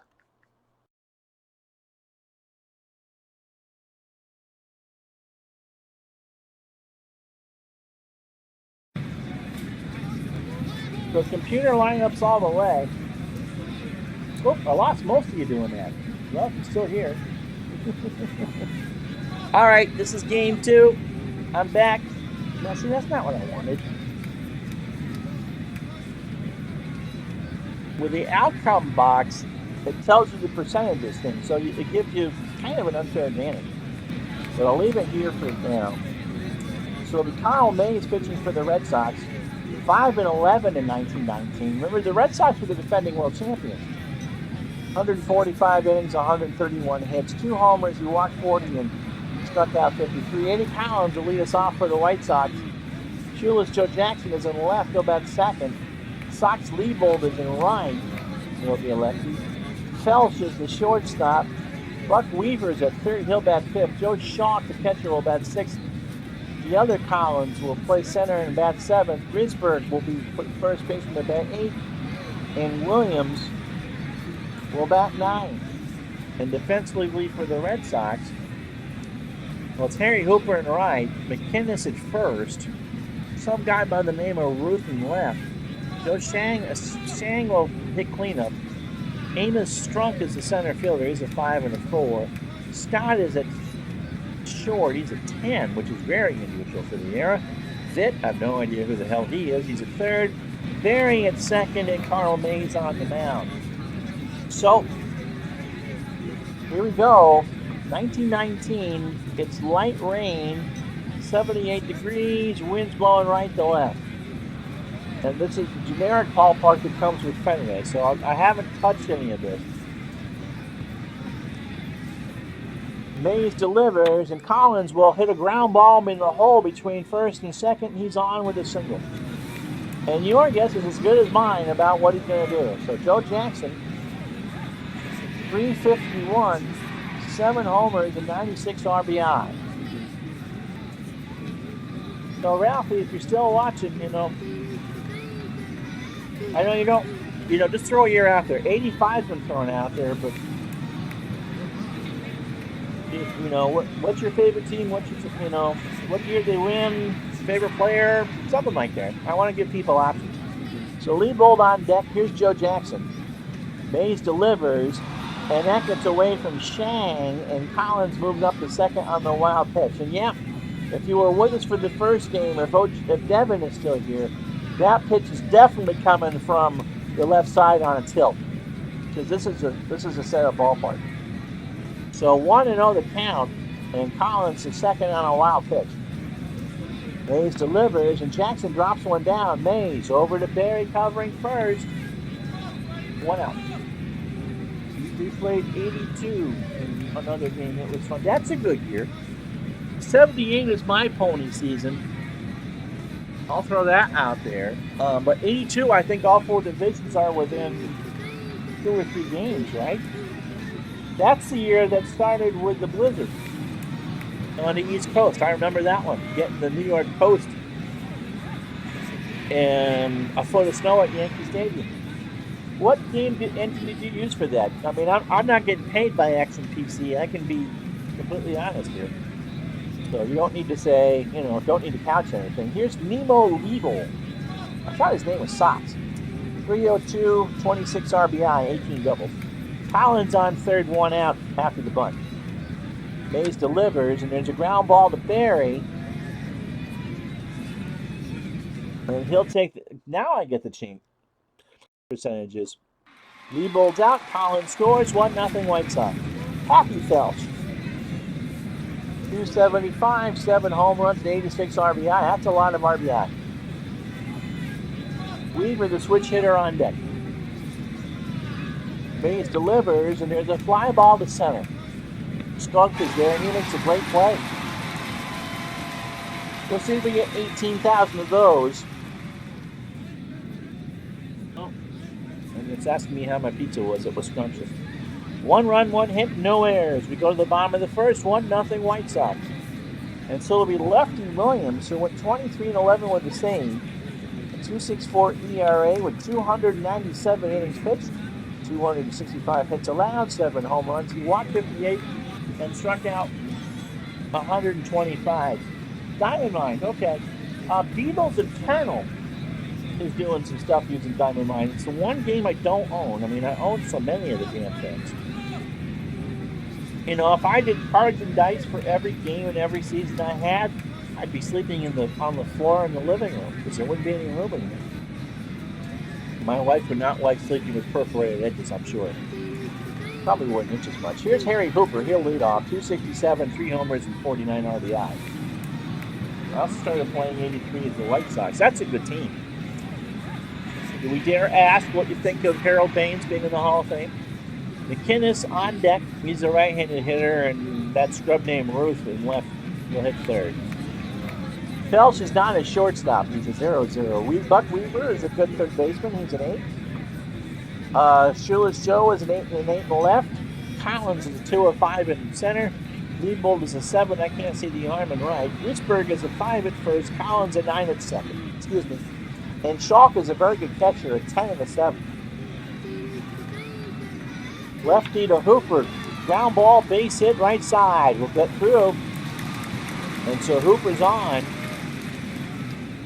And I'll bring up Stuffy McInnes at 305, a home run and 58 RBI. And we're going to hit and run. And so Hooper goes, ground ball to first. Risberg with a great play to first, and McInnes is out. Hooper's on second. So again, I think if anything, the great plays are too much. That's 7, and we've only played 13 innings. So here's Babe Ruth. The Red Sox were transitioning him to full-time outfield in 1919. He had 322, 29 home runs, and that was a record by far with 114 RBI. He also had 12 triples. And the dimensions at 1919 Fenway were nowhere near what they are now. So 29 homers in a ballpark where it was 450 to dead center is an accomplishment in 3/4. So Hooper's on second, 1-0 White Sox. Lefty delivers, and Ruth hits a ground ball left side, base hit. So Hooper rounds third. Ed Barrow will send him home. Ruth will hold. The throw to Schalk is not in time, and the Red Sox have tied this game at 1. So Ruth gets an RBI. Wally Shangematter. Wally at 306, no homers, and 55 RBI. Lefty delivers. Strike 3. Now you can see from this, because I forgot Drysdale was a righty. They're throwing it on an angle, but on the correct side. So that actually is something that will take some getting used to, but that's a new feature this year. Lefties throw from the first base side of their tag, and righties throw from the third base side. That's what it should be. So 2-2 with strike 3, and that brings up Amos Strunk with 17 RBI in the real year. Runner on first, 2 out. 1-1. Ruth takes the lead off at first, and Williams got him. 2-2 pitch in at the belt. So the Red Sox get a run and 2 hits and no errors. After 1, it's the White Sox and Red Sox all knotted at 1. For Buck Weaver, Joe Schalk, and Collins. If you've never seen the movie or read the book 8 Man Out, I highly recommend it. I mean, I don't agree with what the White Sox did in that World Series, but you can certainly understand why they did it from either watching the movie or reading the book. So here's Buck Weaver, 296, 3 homers, and 75 RBI. Mays delivers. Got him. Swung on and missed. Yeah, I don't think Baines was all that deserving either, but Don Sutton's in, and if you look at Baines' numbers as a compiler, they're actually quite good. Here's Ray Schalk at 282 with 34 RBI. Mays delivers, and Schalk hits a liner to right that Hooper's got for the hit. So Shano Collins at 279, a homer and 16 RBIs, and I give Dave full credit for putting this season in the deluxe. I'm not a huge dead ball fan. I've had requests for dead ball baseball, but I did the Merkle Boner game. But as far as that, I think if you don't have it, it's a good introductory season. I just read Red Sox on the scoreboard instead of Boston since they're home team. Did you do that in the previous editions?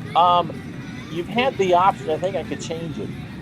But yes, usually I have it road team and then home team nickname. Because that's how you'd find it, I think, in some parts. And if we were actually playing games for real after the first game, a team record would be there. The black as a default is new. It was green. So I like that. Pitch to Collins is the ground ball base hit up the middle. He's going for 2. The throw into Scott is not in time. So he's got a double. And that brings up Swede Risberg. 256, 2 homers, and 38 RBI. So 1-1 here in the second. Williams on deck. Pitch to Risberg. There's a ground ball to Scott. He throws it over to McInnes. And that's actually kind of cool. You saw how the first baseman went over to get the throw. And so that retires a side. No runs, a hit, no errors. We go to the bottom of the second, 1-1. So Everett Scott, 278. No homers and 38 RBI. So that's new. This feels a little more spread out than the slash jab job I did for from Seal's part. Lefty Williams throws, and Scott hits this one in the left center field. That's a base hit. Scott will look at 2 and go. He has a 69% chance of throwing to Collins. Is not in time. So Scott leads off with a double, and that brings up Ozzie Witt. I love how these pictures are colored. Ozzie at 243, no homers and 40 RBI, and he can bunt. So we'll do that. Witt lays one down, a beauty. Williams will actually eat the ball. That was such a pretty, I wasn't trying to get a hit, but that was such a pretty bunt that the runner's on first. So first and third, nobody out for Jack Barry. 241 with 2 RBI. Williams delivers. Barry, ground ball to Collins. And they're going to send Scott home. The throw is to Phelps for one over to Risberg. Should be safe. And he does. So it's a custom double play ball, but because the shortstop isn't a shortstop, the run scores and there's only one out. 2-0, 2-1 Boston. About the game in 3 years. I do like it. I think for most people, if you go every other year, there was a lot of changes in 18. 18 was pretty much, you had to buy it. They fixed a lot with the chalkboard. It gave you a little more options in record keeping. Because of the baseball encyclopedia, you can really draft teams from scratch a lot easier. Mays is at 151 with 2 RBI. And he will oblige. He's going to bunt. Bunt is down. Shaw over to first to Collins. So score 2-4, and Barry goes to second with 2 out. Williams has given up 2 runs his first time through. Inning in 2/3, 4 hits, 2 strikeouts, no walk. Harry Hooper has signaled and scored his first time up. 2-1 Red Sox here in the second 2 out. Helps if I hit the right button. Hooper, ground ball to Collins. Over to Risberg for the out. And that retires the side. Red Sox get a run on 2 hits and no errors. After 2, it's Boston 2, Chicago 1. So Lefty Williams, 181 hitter on the year with 10 RBI. Carl Mays, by the way, would also go to the Yankees. I'm not sure if it was right in that offseason between 19 and 20 or somewhere soon as part of the Red Sox ownership's desperate attempts to finance their Broadway plays. No Net is what brought the Babe to New York. Mays delivers. Williams hits a fly ball to center. Strunk is there. So I got to find the Red Sox park and redo it. I don't like the default here. I wish they would change some of the default pictures. This one is just, it should have a high resolution shot for the defaults of the current parks. Collins singled and scored. Mays delivers. Collins hits a ground ball or a fly ball in the left center. That's a base hit. So he's on. That's the 3rd hit for Chicago. That brings up Shoeless Joe. Who sacrificed his first time up. Leopold on deck. Mays delivers. Jackson hits a fly ball to right. Hooper's there to make the catch. So on the plus side, if you are one that does this on an annual basis, like I said, the chalkboard error now will put balls in the hole on the left side, which it wasn't doing before. The on-deck hitter's a nice touch. There's some customization things that you can do with a chalkboard, things that I like. So in that case, right out of the gate, it's pretty good. It's not a paradox game, so it doesn't need 8,000 patches right off the bat. Liebold is 0 for 1. But he does have an RBI. Ground ball to short. Scott to Barry, and that will retire the side. No runs, a hit, no errors. After 2.5, it's still Boston 2. Chicago 1. The record book I like. The great plays, I think, need to get tuned down a bit.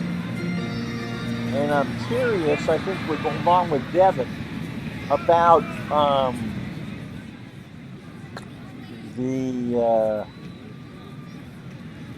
the base running aggressiveness. It might be a little too far aggressive.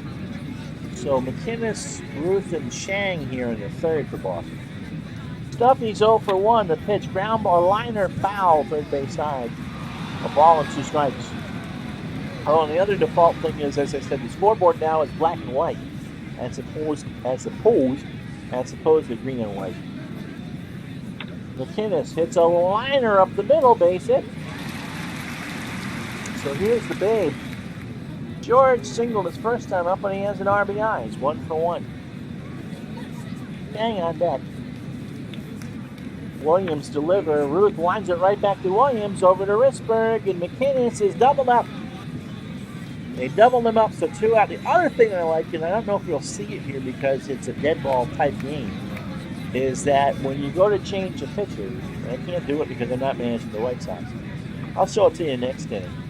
Chang is 0 for 1. Here's the pitch, and he takes a walk. So here's Amos Strunk. He's 0 for 1. 2-1 Boston, 2 out, bottom of the third. Pitch from Williams. Strunk hits a ground ball to Risberg. Goes to the bag, and that retires the side. Red Sox get no runs, a hit, no errors. After 3, it's Boston 2, Chicago 1. 2 runs, 5 hits, no errors for the Red Sox. They've stranded 3. A run on 3 hits for the White Sox. And they have stranded 2, and Happy Felsch is 0 for 1.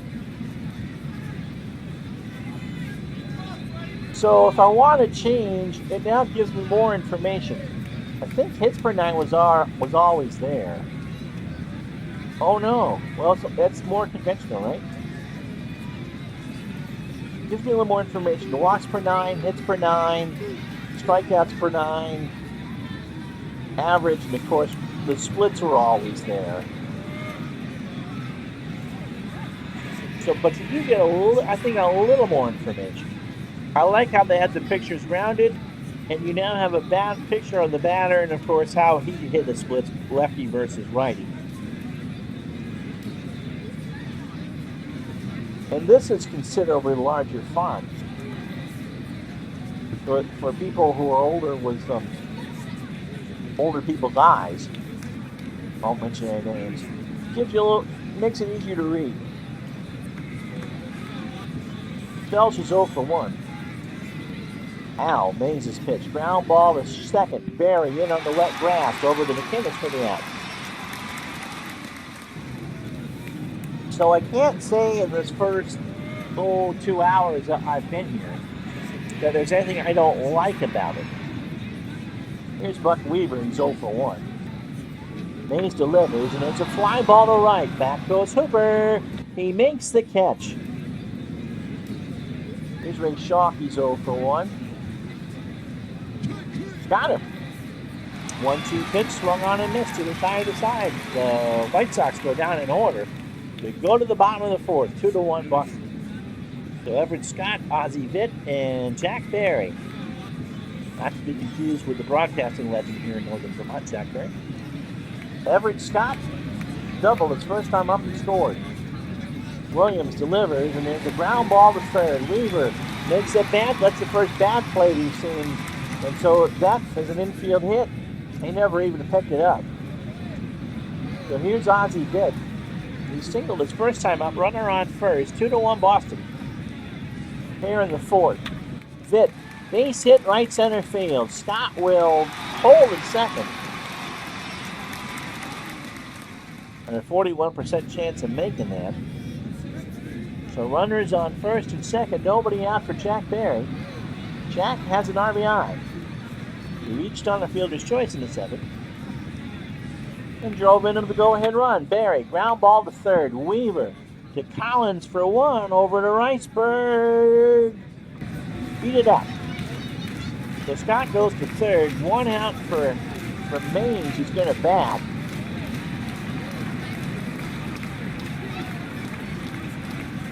And so lefty Williams is ready. 1 out. He's not going to bunt. Mays, ground ball up the middle. Collins. Runner will try to score. Collins to Felsch for 1. And that's it. They didn't even throw to first, so Barry's forced to second. Mays reaches on a fielder's choice and it's 3-1 Boston. So through 3 2/3 innings, Williams has faced 18 batters, 7 hits, 3 earned runs. He's walked 1 and struck out 2. Harry Hooper's 1 for 2. He singled and scored. Pitch popped up center field. Collins is there, and that retires the side. As far as calling the games, yeah, I don't understand, but the computer picked the lineups. As far as calling the games, at least not having that error is there. I mean, everything has been right, except for that error at first. And that's more me just kind of mentally checking out on the play than the game itself. Shandell Collins is double. He's 1 for 1. Mays delivers, and there's a ground ball to McInnes. He takes to the bag himself for the out. Brings up Swede Risberg. So 256, 2 homers, and 38 RBI in the real season. 0 for 1 this afternoon. And of course, even though it looks like it's dark, they're all-day games in 1919. Williams on deck. There's a little flare in the left. Ruth comes in. He makes the catch for the second out. Brings up lefty Williams. 2 out for Mays here in the 5th. Pitch to Williams is a liner right up the middle. Barry dove and couldn't get it.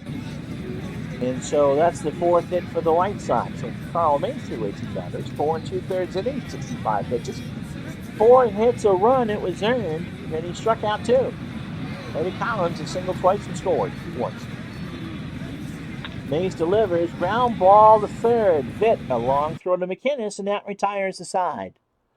So no runs, a hit, no errors. Halfway home in the second game. Boston 3, Chicago 1. Ralphie Boy says, I do like what I see. It seems really polished considering they can still catch it.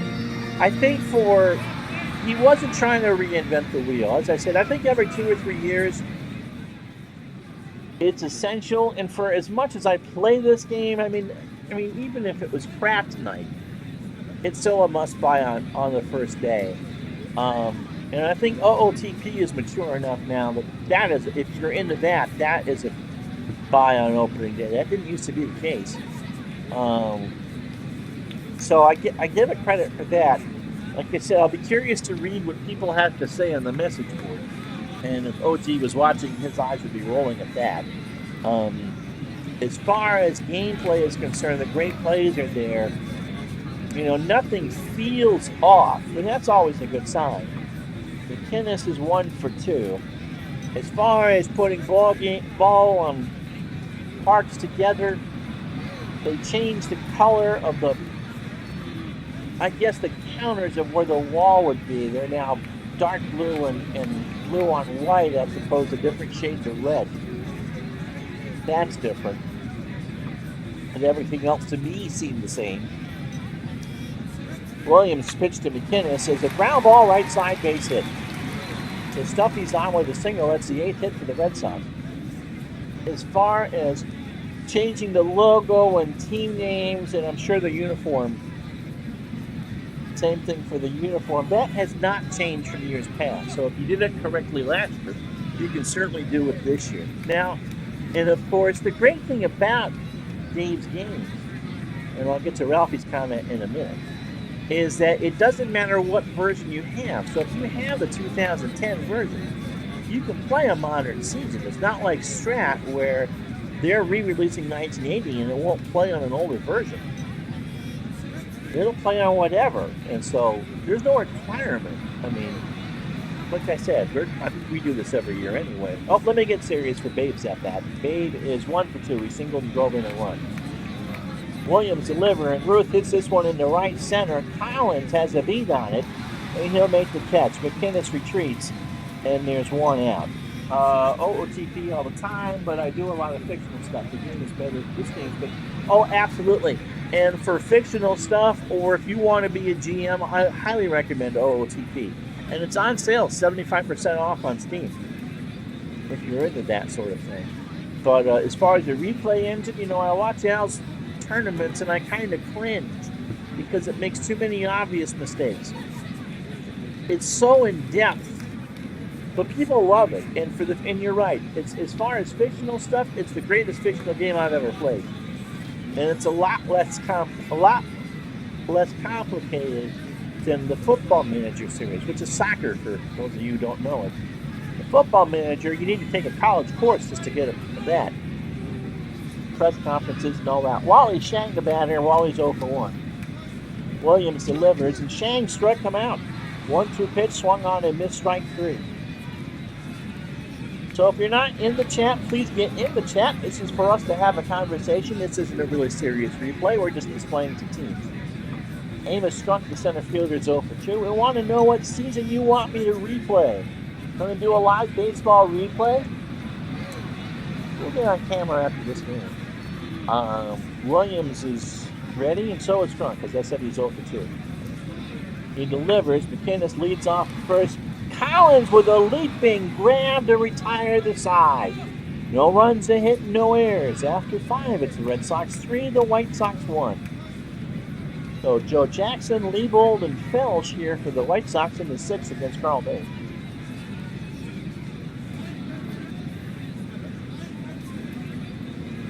If you buy the deluxe package, it comes with the 1919, 1958, and 2018 season. You've seen, if you're familiar with this channel, we did the World Series. So the playoff teams are already out. Jackson's 0 for 1 with a sac bunt. Mays delivers, and it's strike 3. The throw gets away. Shank throws to first, and it's retired. And Nemo Liebold is 0 for 2 with an RBI. Mays delivers, and there's a hot shot in the right center field. So Liebold's on with the hit. Happy Felsch the batter. Happy is 0 for 2.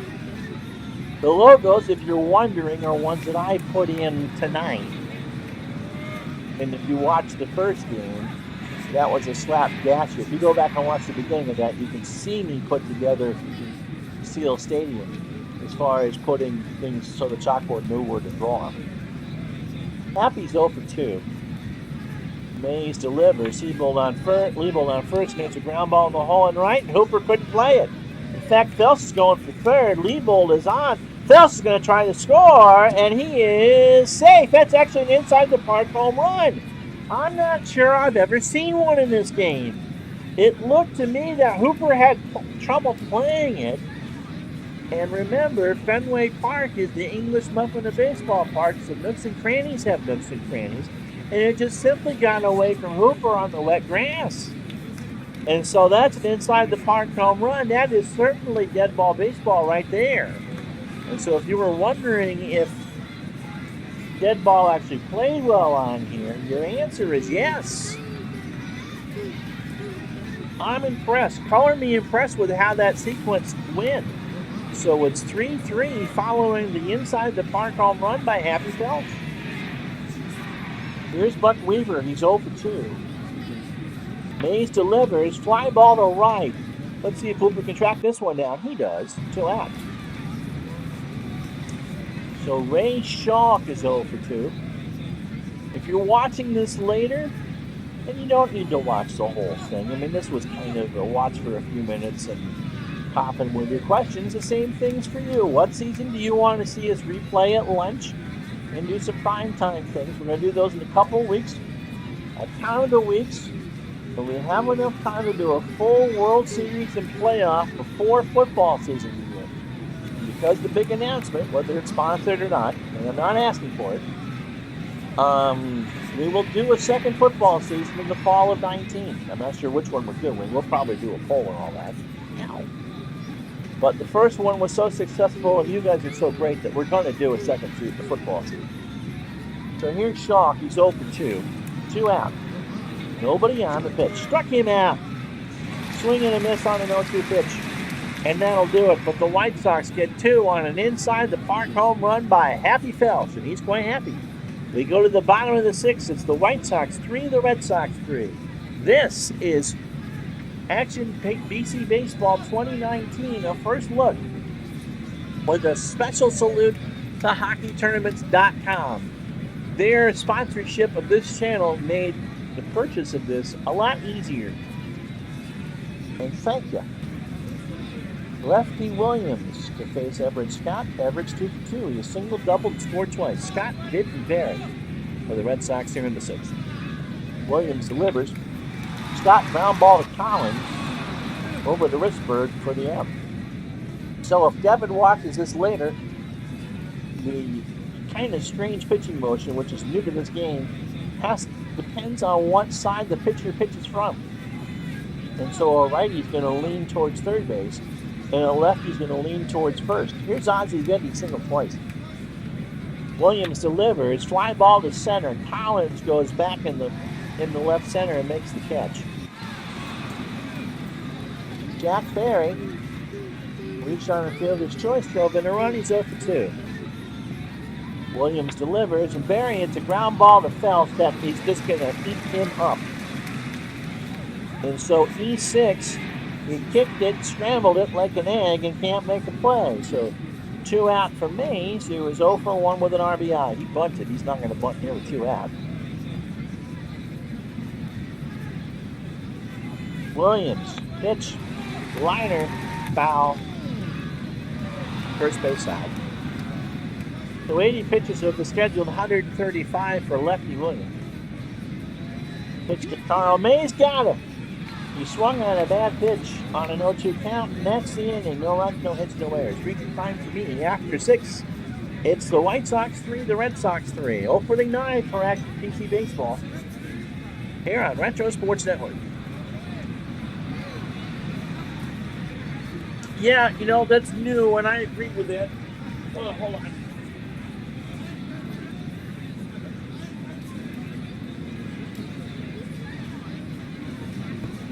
I wish Al was here. Ralphie Boy says, I think they should tone down the left and right. Yeah, I think that's a little disconcerting to have it come in on an angle like that. But I do like it somewhat. I think if they toned it a little bit, I think it would. And if you're not looking at that R there by Mays on the mound, you might not necessarily know unless you specifically look that he's a right-hander. Just says it right there on his name page. Kendall Collins leads a soft ground ball to Scott, who makes another great play over to McInnes. And that's an out. I still think there are too many great plays. Swede Reisberg, the batter, he's 0 for 2. And Lefty Williams on deck. 1 out, top of the 7th, 3-3 score. Mays delivers, and Reisberg ground ball to Scott. Behind the bag at second over to McInnes. Is there a new box score?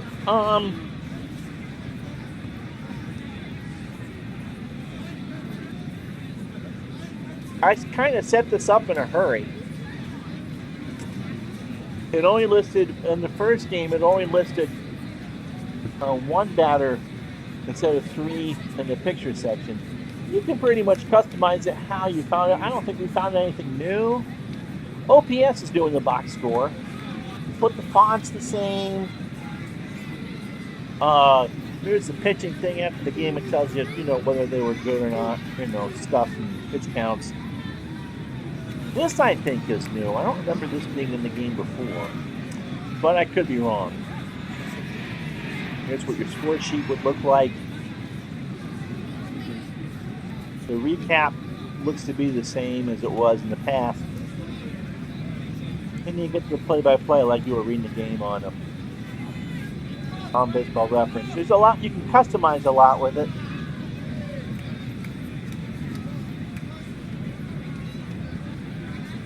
Brad,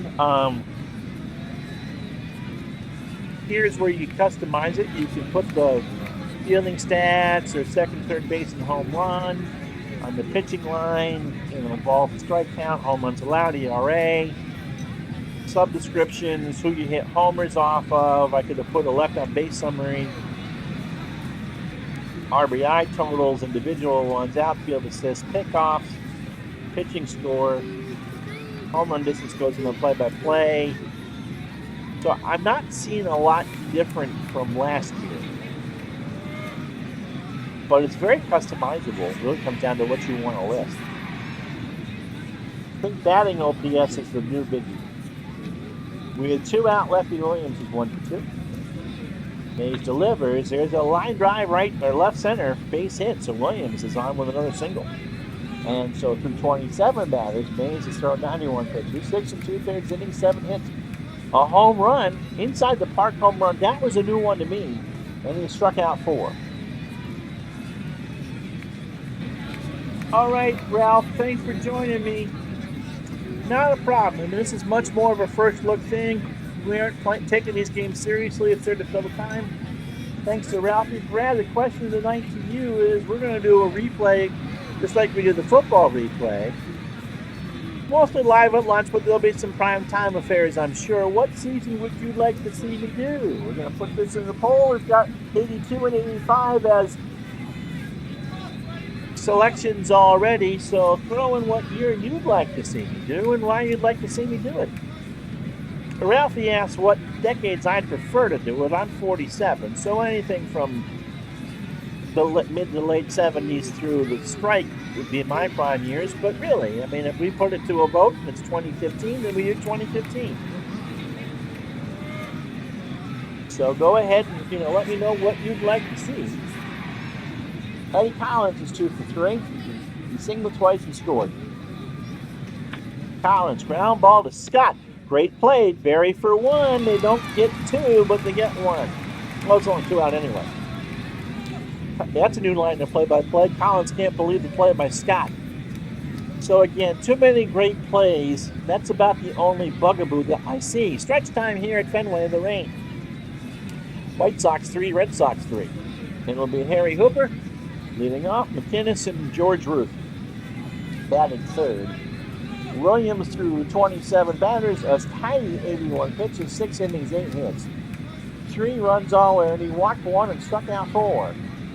Harry Hooper is 1 for 3 with a single. Hooper hits a liner in the right that's going to fall in front of Leibold, and the Red Sox have a hit. Here's Duffy McInnes. He's 2 for 3. 9 for the Red Sox today. 84 degrees. It's raining here at Fenway, and the wind is blowing out at a paltry 1 mile an hour.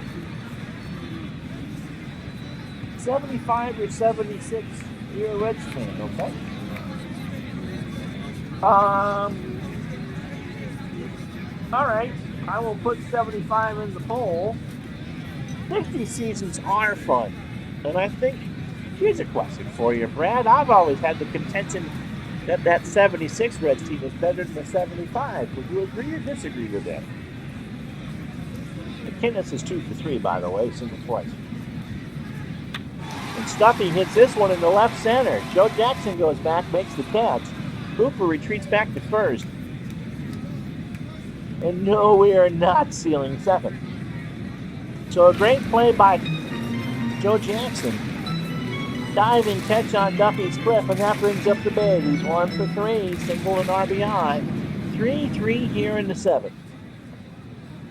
Ruth, fly ball to right. Leibold back, makes the catch. Hooper goes back, and no, we're not sticking him there.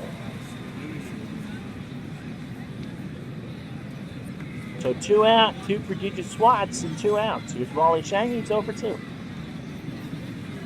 Chang, ground ball to third. Weaver to Collins to retire the side. They get the fourth and second.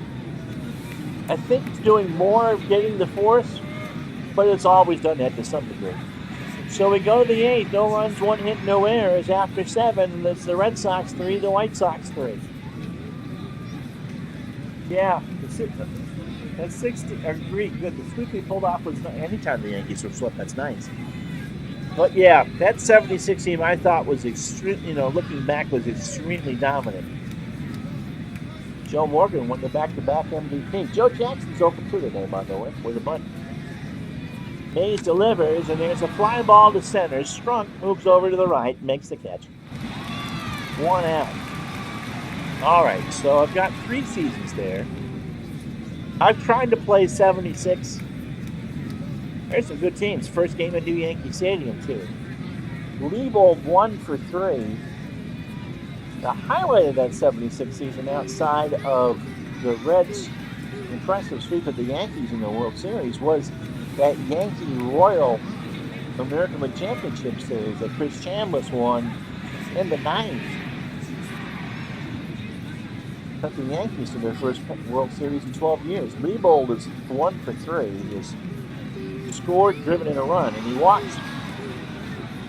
So that is, come on. Yeah, thank you for telling me that's a walk. Chang let the call, but it was a 3-0 count. That's the first walk given up by Mays. Here's Happy Fell. She's inside the park, home run, tied this game in the 6th. Pitch to Felch is a liner in the left. Ruth is there, makes the catch. He'll toss it back in, 2 out.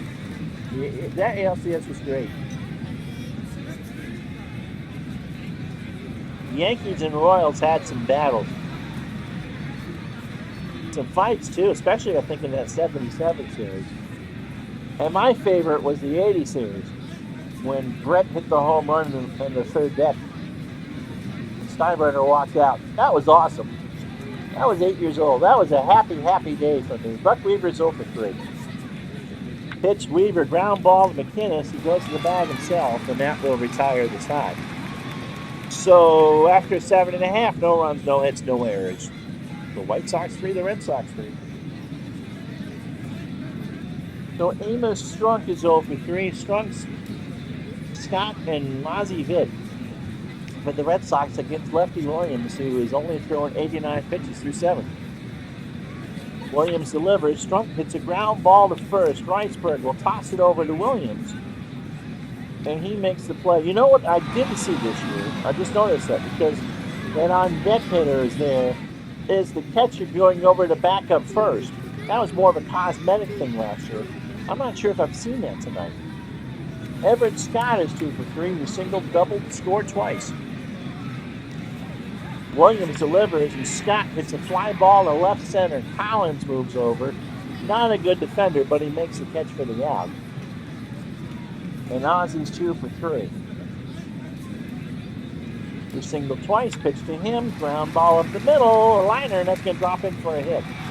So he's 3 for 4, 10 hits for the Red Sox. Now I'll bring up Jack Barry's 0 for 3. I forgot Jack Barry, of course, was the game show host. Not the same person. He does have an RBI. Williams is ready. He delivers, and Barry hits this one into right center. Collins comes in to make the pitch. And so we go to the 9th. No runs, 1 hit, no errors. After 8, it's the White Sox 3 and the Red Sox 3. And 80 was a good year.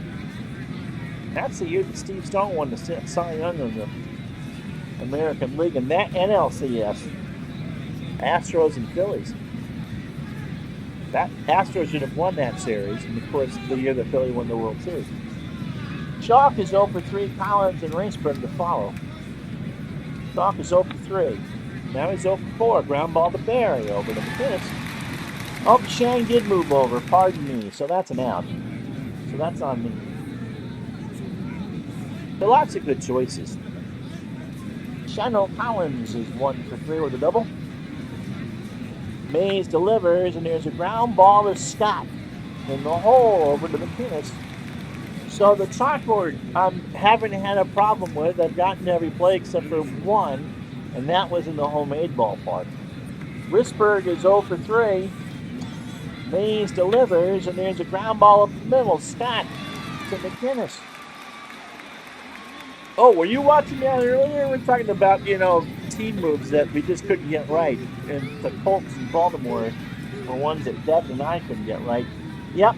Still have a hard time with the Brewers in the National League and the Astros in the American League. My mother was over for lunch. And, she's not a baseball fan. And since I haven't lived at home in 1,000 years, she hasn't followed it. Yep, just like the Seahawks are not. Well, the Seahawks were an NFC team when they started. Did you know that?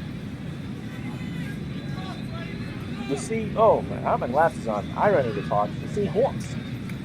Is that what they say in Boston? Can you go to Dunks? Anywho, and so I had to explain the league changes because she didn't know. She didn't remember it. She didn't know about it. And yeah, Milwaukee's now in the National League and Houston's in the American League and they can play and blah, blah, blah, blah, blah. Now, when I wrote for Fansided, I covered the Washington Nationals. And so again, we had lunch and I had to explain to her that the team in Washington was the old Montreal Expos. The more things change, the more things stay the same. Mays is kind of bad. He's 0 for 2. So he'll pitch the 10th. He's only thrown 113 pitches.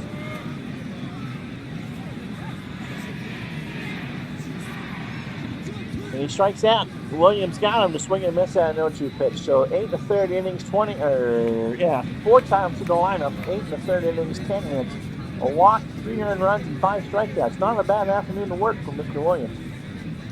Harry Hooper's 2 for 4. He singled twice and scored. Hooper draws a walk. So here's Stuffy McInnes. He's 2 for 4. Wonder if we're going to get extras this time. So the winning run is on first. White Sox got the line. We're playing hit and run. There goes Hooper. Flying to left center field. That's a base hit. Hooper's gone to third.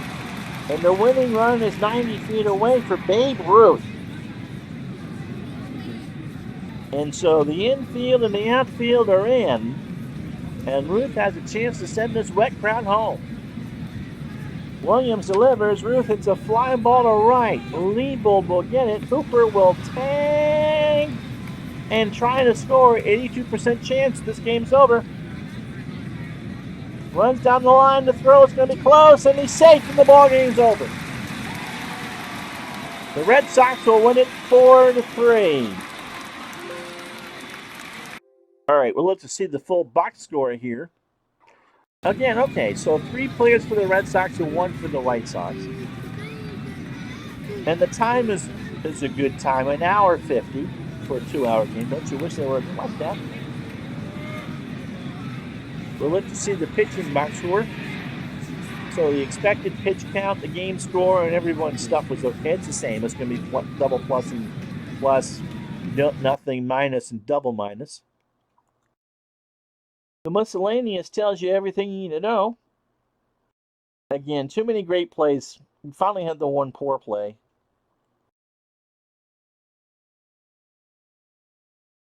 The sheet for the White Sox. Sheet for the Red Sox. The recap. And the play-by-play.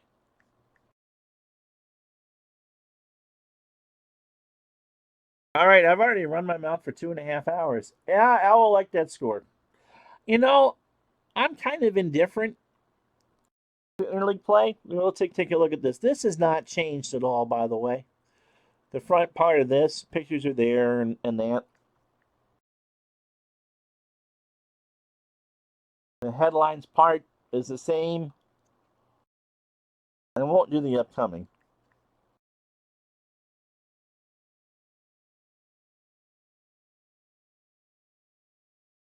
So what the Red Sox page would look like. That's pretty much the same as before.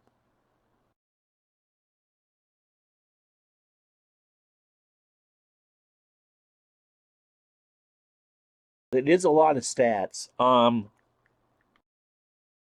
show you Babe Ruth's page. We were talking earlier.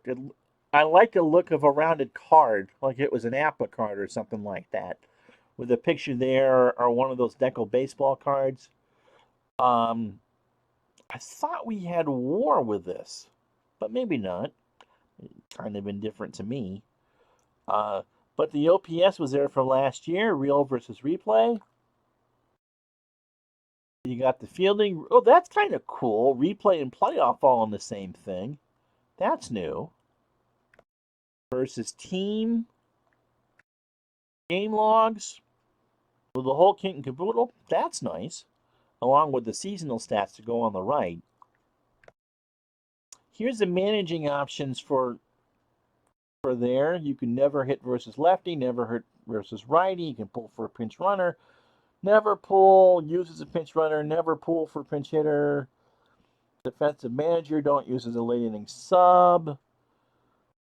When to pitch for him, his active dates, his targets, the usage, and the history, which uses him as a pitcher.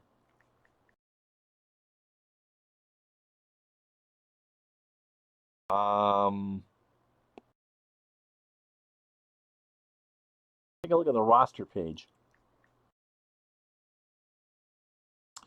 So if you were managing in-game, the pictures are all there. I'm not seeing anything new on this side. These are all real stats. Runs created. Oh, versus lefty. That's new. So you can tell how a player did against a lefty and a righty, the average, the on base, the slugging, the OPS. I love the OPS. Runs created versus lefties and righties. Pitching stats the other way. OPS slugging and average against lefties and righties. Their status. Usage if you care about that sort of thing. Where the box scores are kept. That looks to be the same. Manager. Angeles League does not use daily lineups. I don't think they're there for that. Team stats. Broken down between starter and bullpen and all that. History, they don't have it. And notes. Now that's cool. We saw this in the first game. But Hall of Fame years and MVPs for players. I think the more modern seasons would have a gold glove.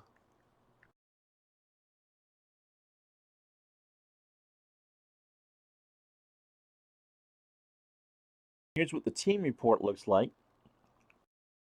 Same stuff as before. You can change. Oh, maybe not. Oh, left, right, and value. You get in-game splits now. That's really cool.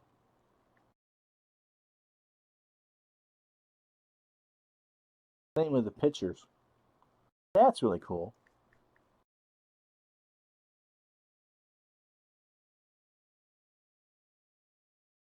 Are you going to get anything from the leaders? Yeah.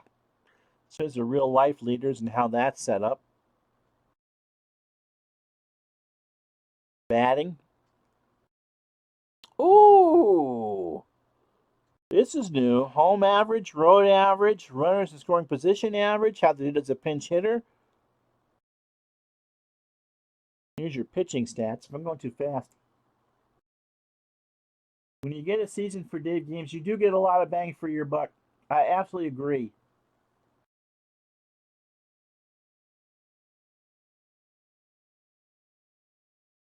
Holds, save opportunities, blown saves, save percentage, quality starts. So a lot of new numbers. Fielding for each position.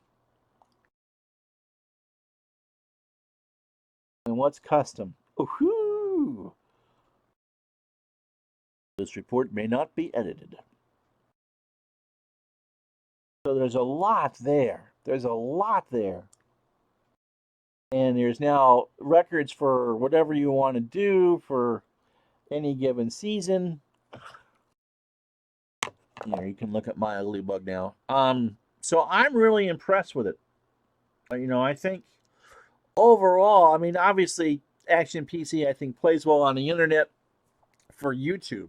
So even if this was a clunker of an update, would get it anyway. The one thing I think that needs to be tweaked, as Ralphie Boy said earlier, is how the pitchers are set up, because they're now pitching extreme for lefty pitchers, and righty pitchers will pitch from the correct base, but it's kind of extreme. It looks like they're throwing too much of an angle, trying for too much of a 3D look on a 2D picture. So that needs to be looked at a little bit. The base aggressiveness in our first game I thought was too much for a team that didn't steal all that much, but I think they're trying to improve that from before. And the great plays, there seem to be too many of those. But they didn't have one poor play. I mean, Willie Mays had 4 great plays in one game. And so there shouldn't be that many. But that's nitpicky. The game plays well. I got 2 in a chat in 2.5 hours. So yeah. So in the comments, if you watch this later and watch this at the end, season you want to see me do for a replay in January. I'll explain that more in the thank you video that I'm going to do Sunday for the year. No football game tomorrow. I need some time. Day off for Retro Sports Network tomorrow. Al might pull me in for something, but there's nothing on this channel. And Saturday, doubleheader Saturday. Decision Saturday. We'll know the wild card teams. First game is going to be San Francisco at Detroit.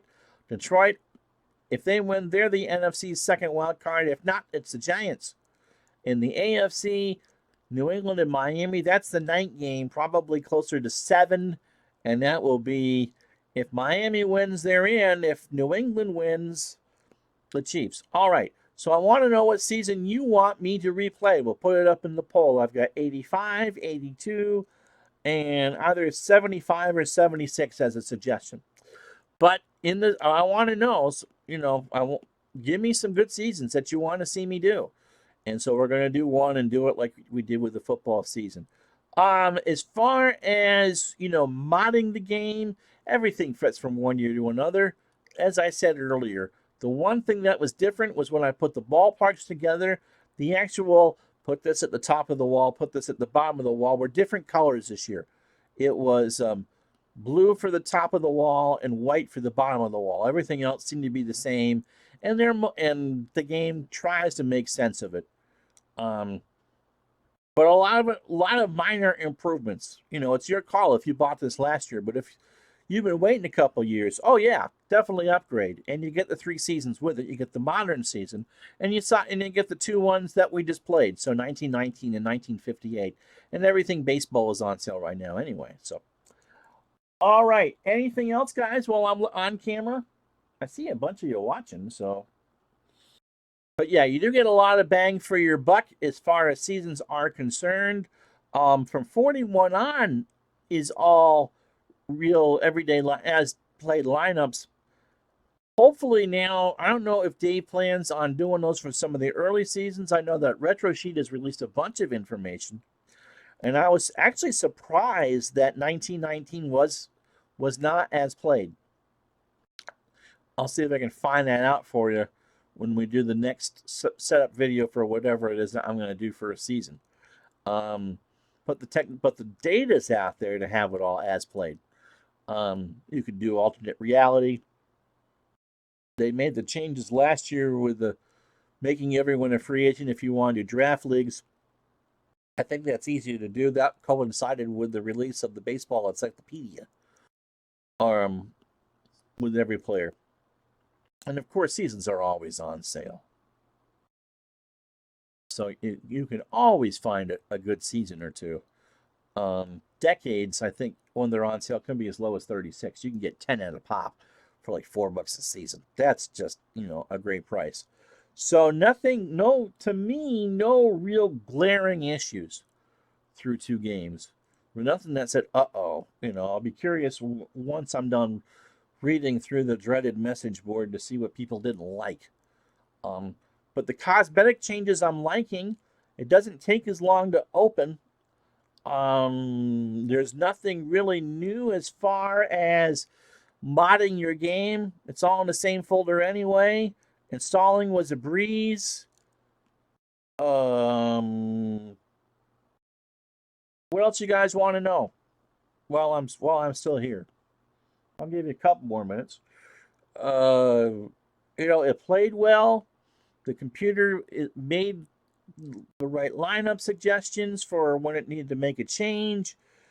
There was nothing there that I shook my head about going, what are you doing? But we only played 2 quick games.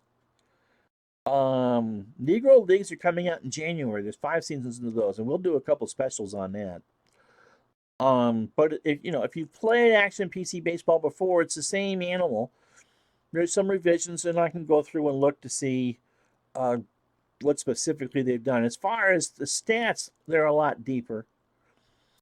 But overall, it's a very good package. So again, in the comments or in the chat here, because I've still got it open, what your guys are going to choose the season. So right now I've been given the choice of 76, 82, or 85. So I want to give you 5 or 6 options to vote for. It really isn't a clunker season. We can make do with whatever. And Ralph asked what my interests were. Anything pre-strike. Anything pre-strike or pre-steroids. Because I was a kid. So I'm sure Al, if he's not doing stuff already, is about to do something with this because he asked me if it was out. And he's going to finish up his OTP tournament, I think, at some point too. So overall, I got to say, there was nothing that sat there and floored me and go, oh, wow. But the changes that we did see, I thought were really nice. So things to keep an eye on if you start a replay. How aggressive is the computer in stealing bases? I still have yet to see a computer throw over to try to pick me off. That'd be nice if it happened. You can carry over a replay. It's real easy. It's just as easy as loading it up and making sure the right season. Don't install over a season. Just go into your season folder, pull the season that you were last playing, and boom, it's right there. I think that's it. Thanks for showing off the game. All right, so eventually, please let me know what seasons will. I'll ask that a couple more times. We're going to start probably, let's see, football-wise, I got a wild card next week. After the divisional series, which is a 4-game week. And so that leaves us the first non-holiday week of the year. I might do that because the conference championship games are both going to be at night. So we'll probably start in 2 weeks. So there you go. That is my first impressions on a spin. I hope you guys enjoyed it. I know it wasn't full of action for you. My thought is my wife's calling. So hold on 1 second as I talk to her. Hello. Hi.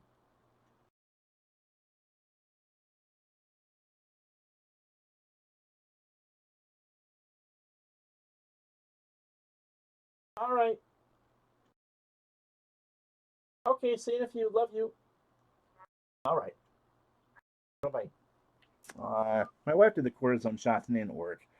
My thought is, depending on how long it takes. I mean, we're doing a football game in about an hour and a half, and people seem to watch that. So my thought is, I think I can sneak in 2 games in 90 minutes.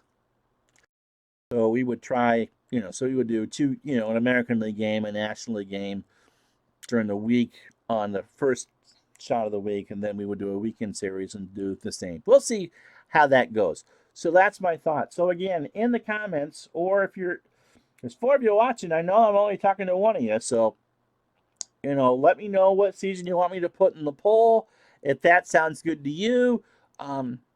Any other questions or concerns that you might have before we get into it?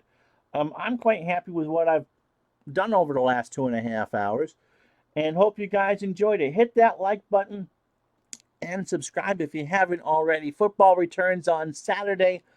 I'm off tomorrow. 5 live streams in 4 days is enough. So a doubleheader for you on Saturday, and we'll do a wrap-up on the regular football season on a Sunday. Merry Christmas if you don't see me before then. I'm Ron Juckett for Retro Sports Network, and a special thanks to hockeytournaments.com, although they are probably not going to sponsor baseball games on the channel. It was their sponsorship that made this game possible tonight. So thank you bunches and bunches. All right, we'll talk to you soon. Saturday for football. I'm Ron Juckett. We'll talk to you the next time.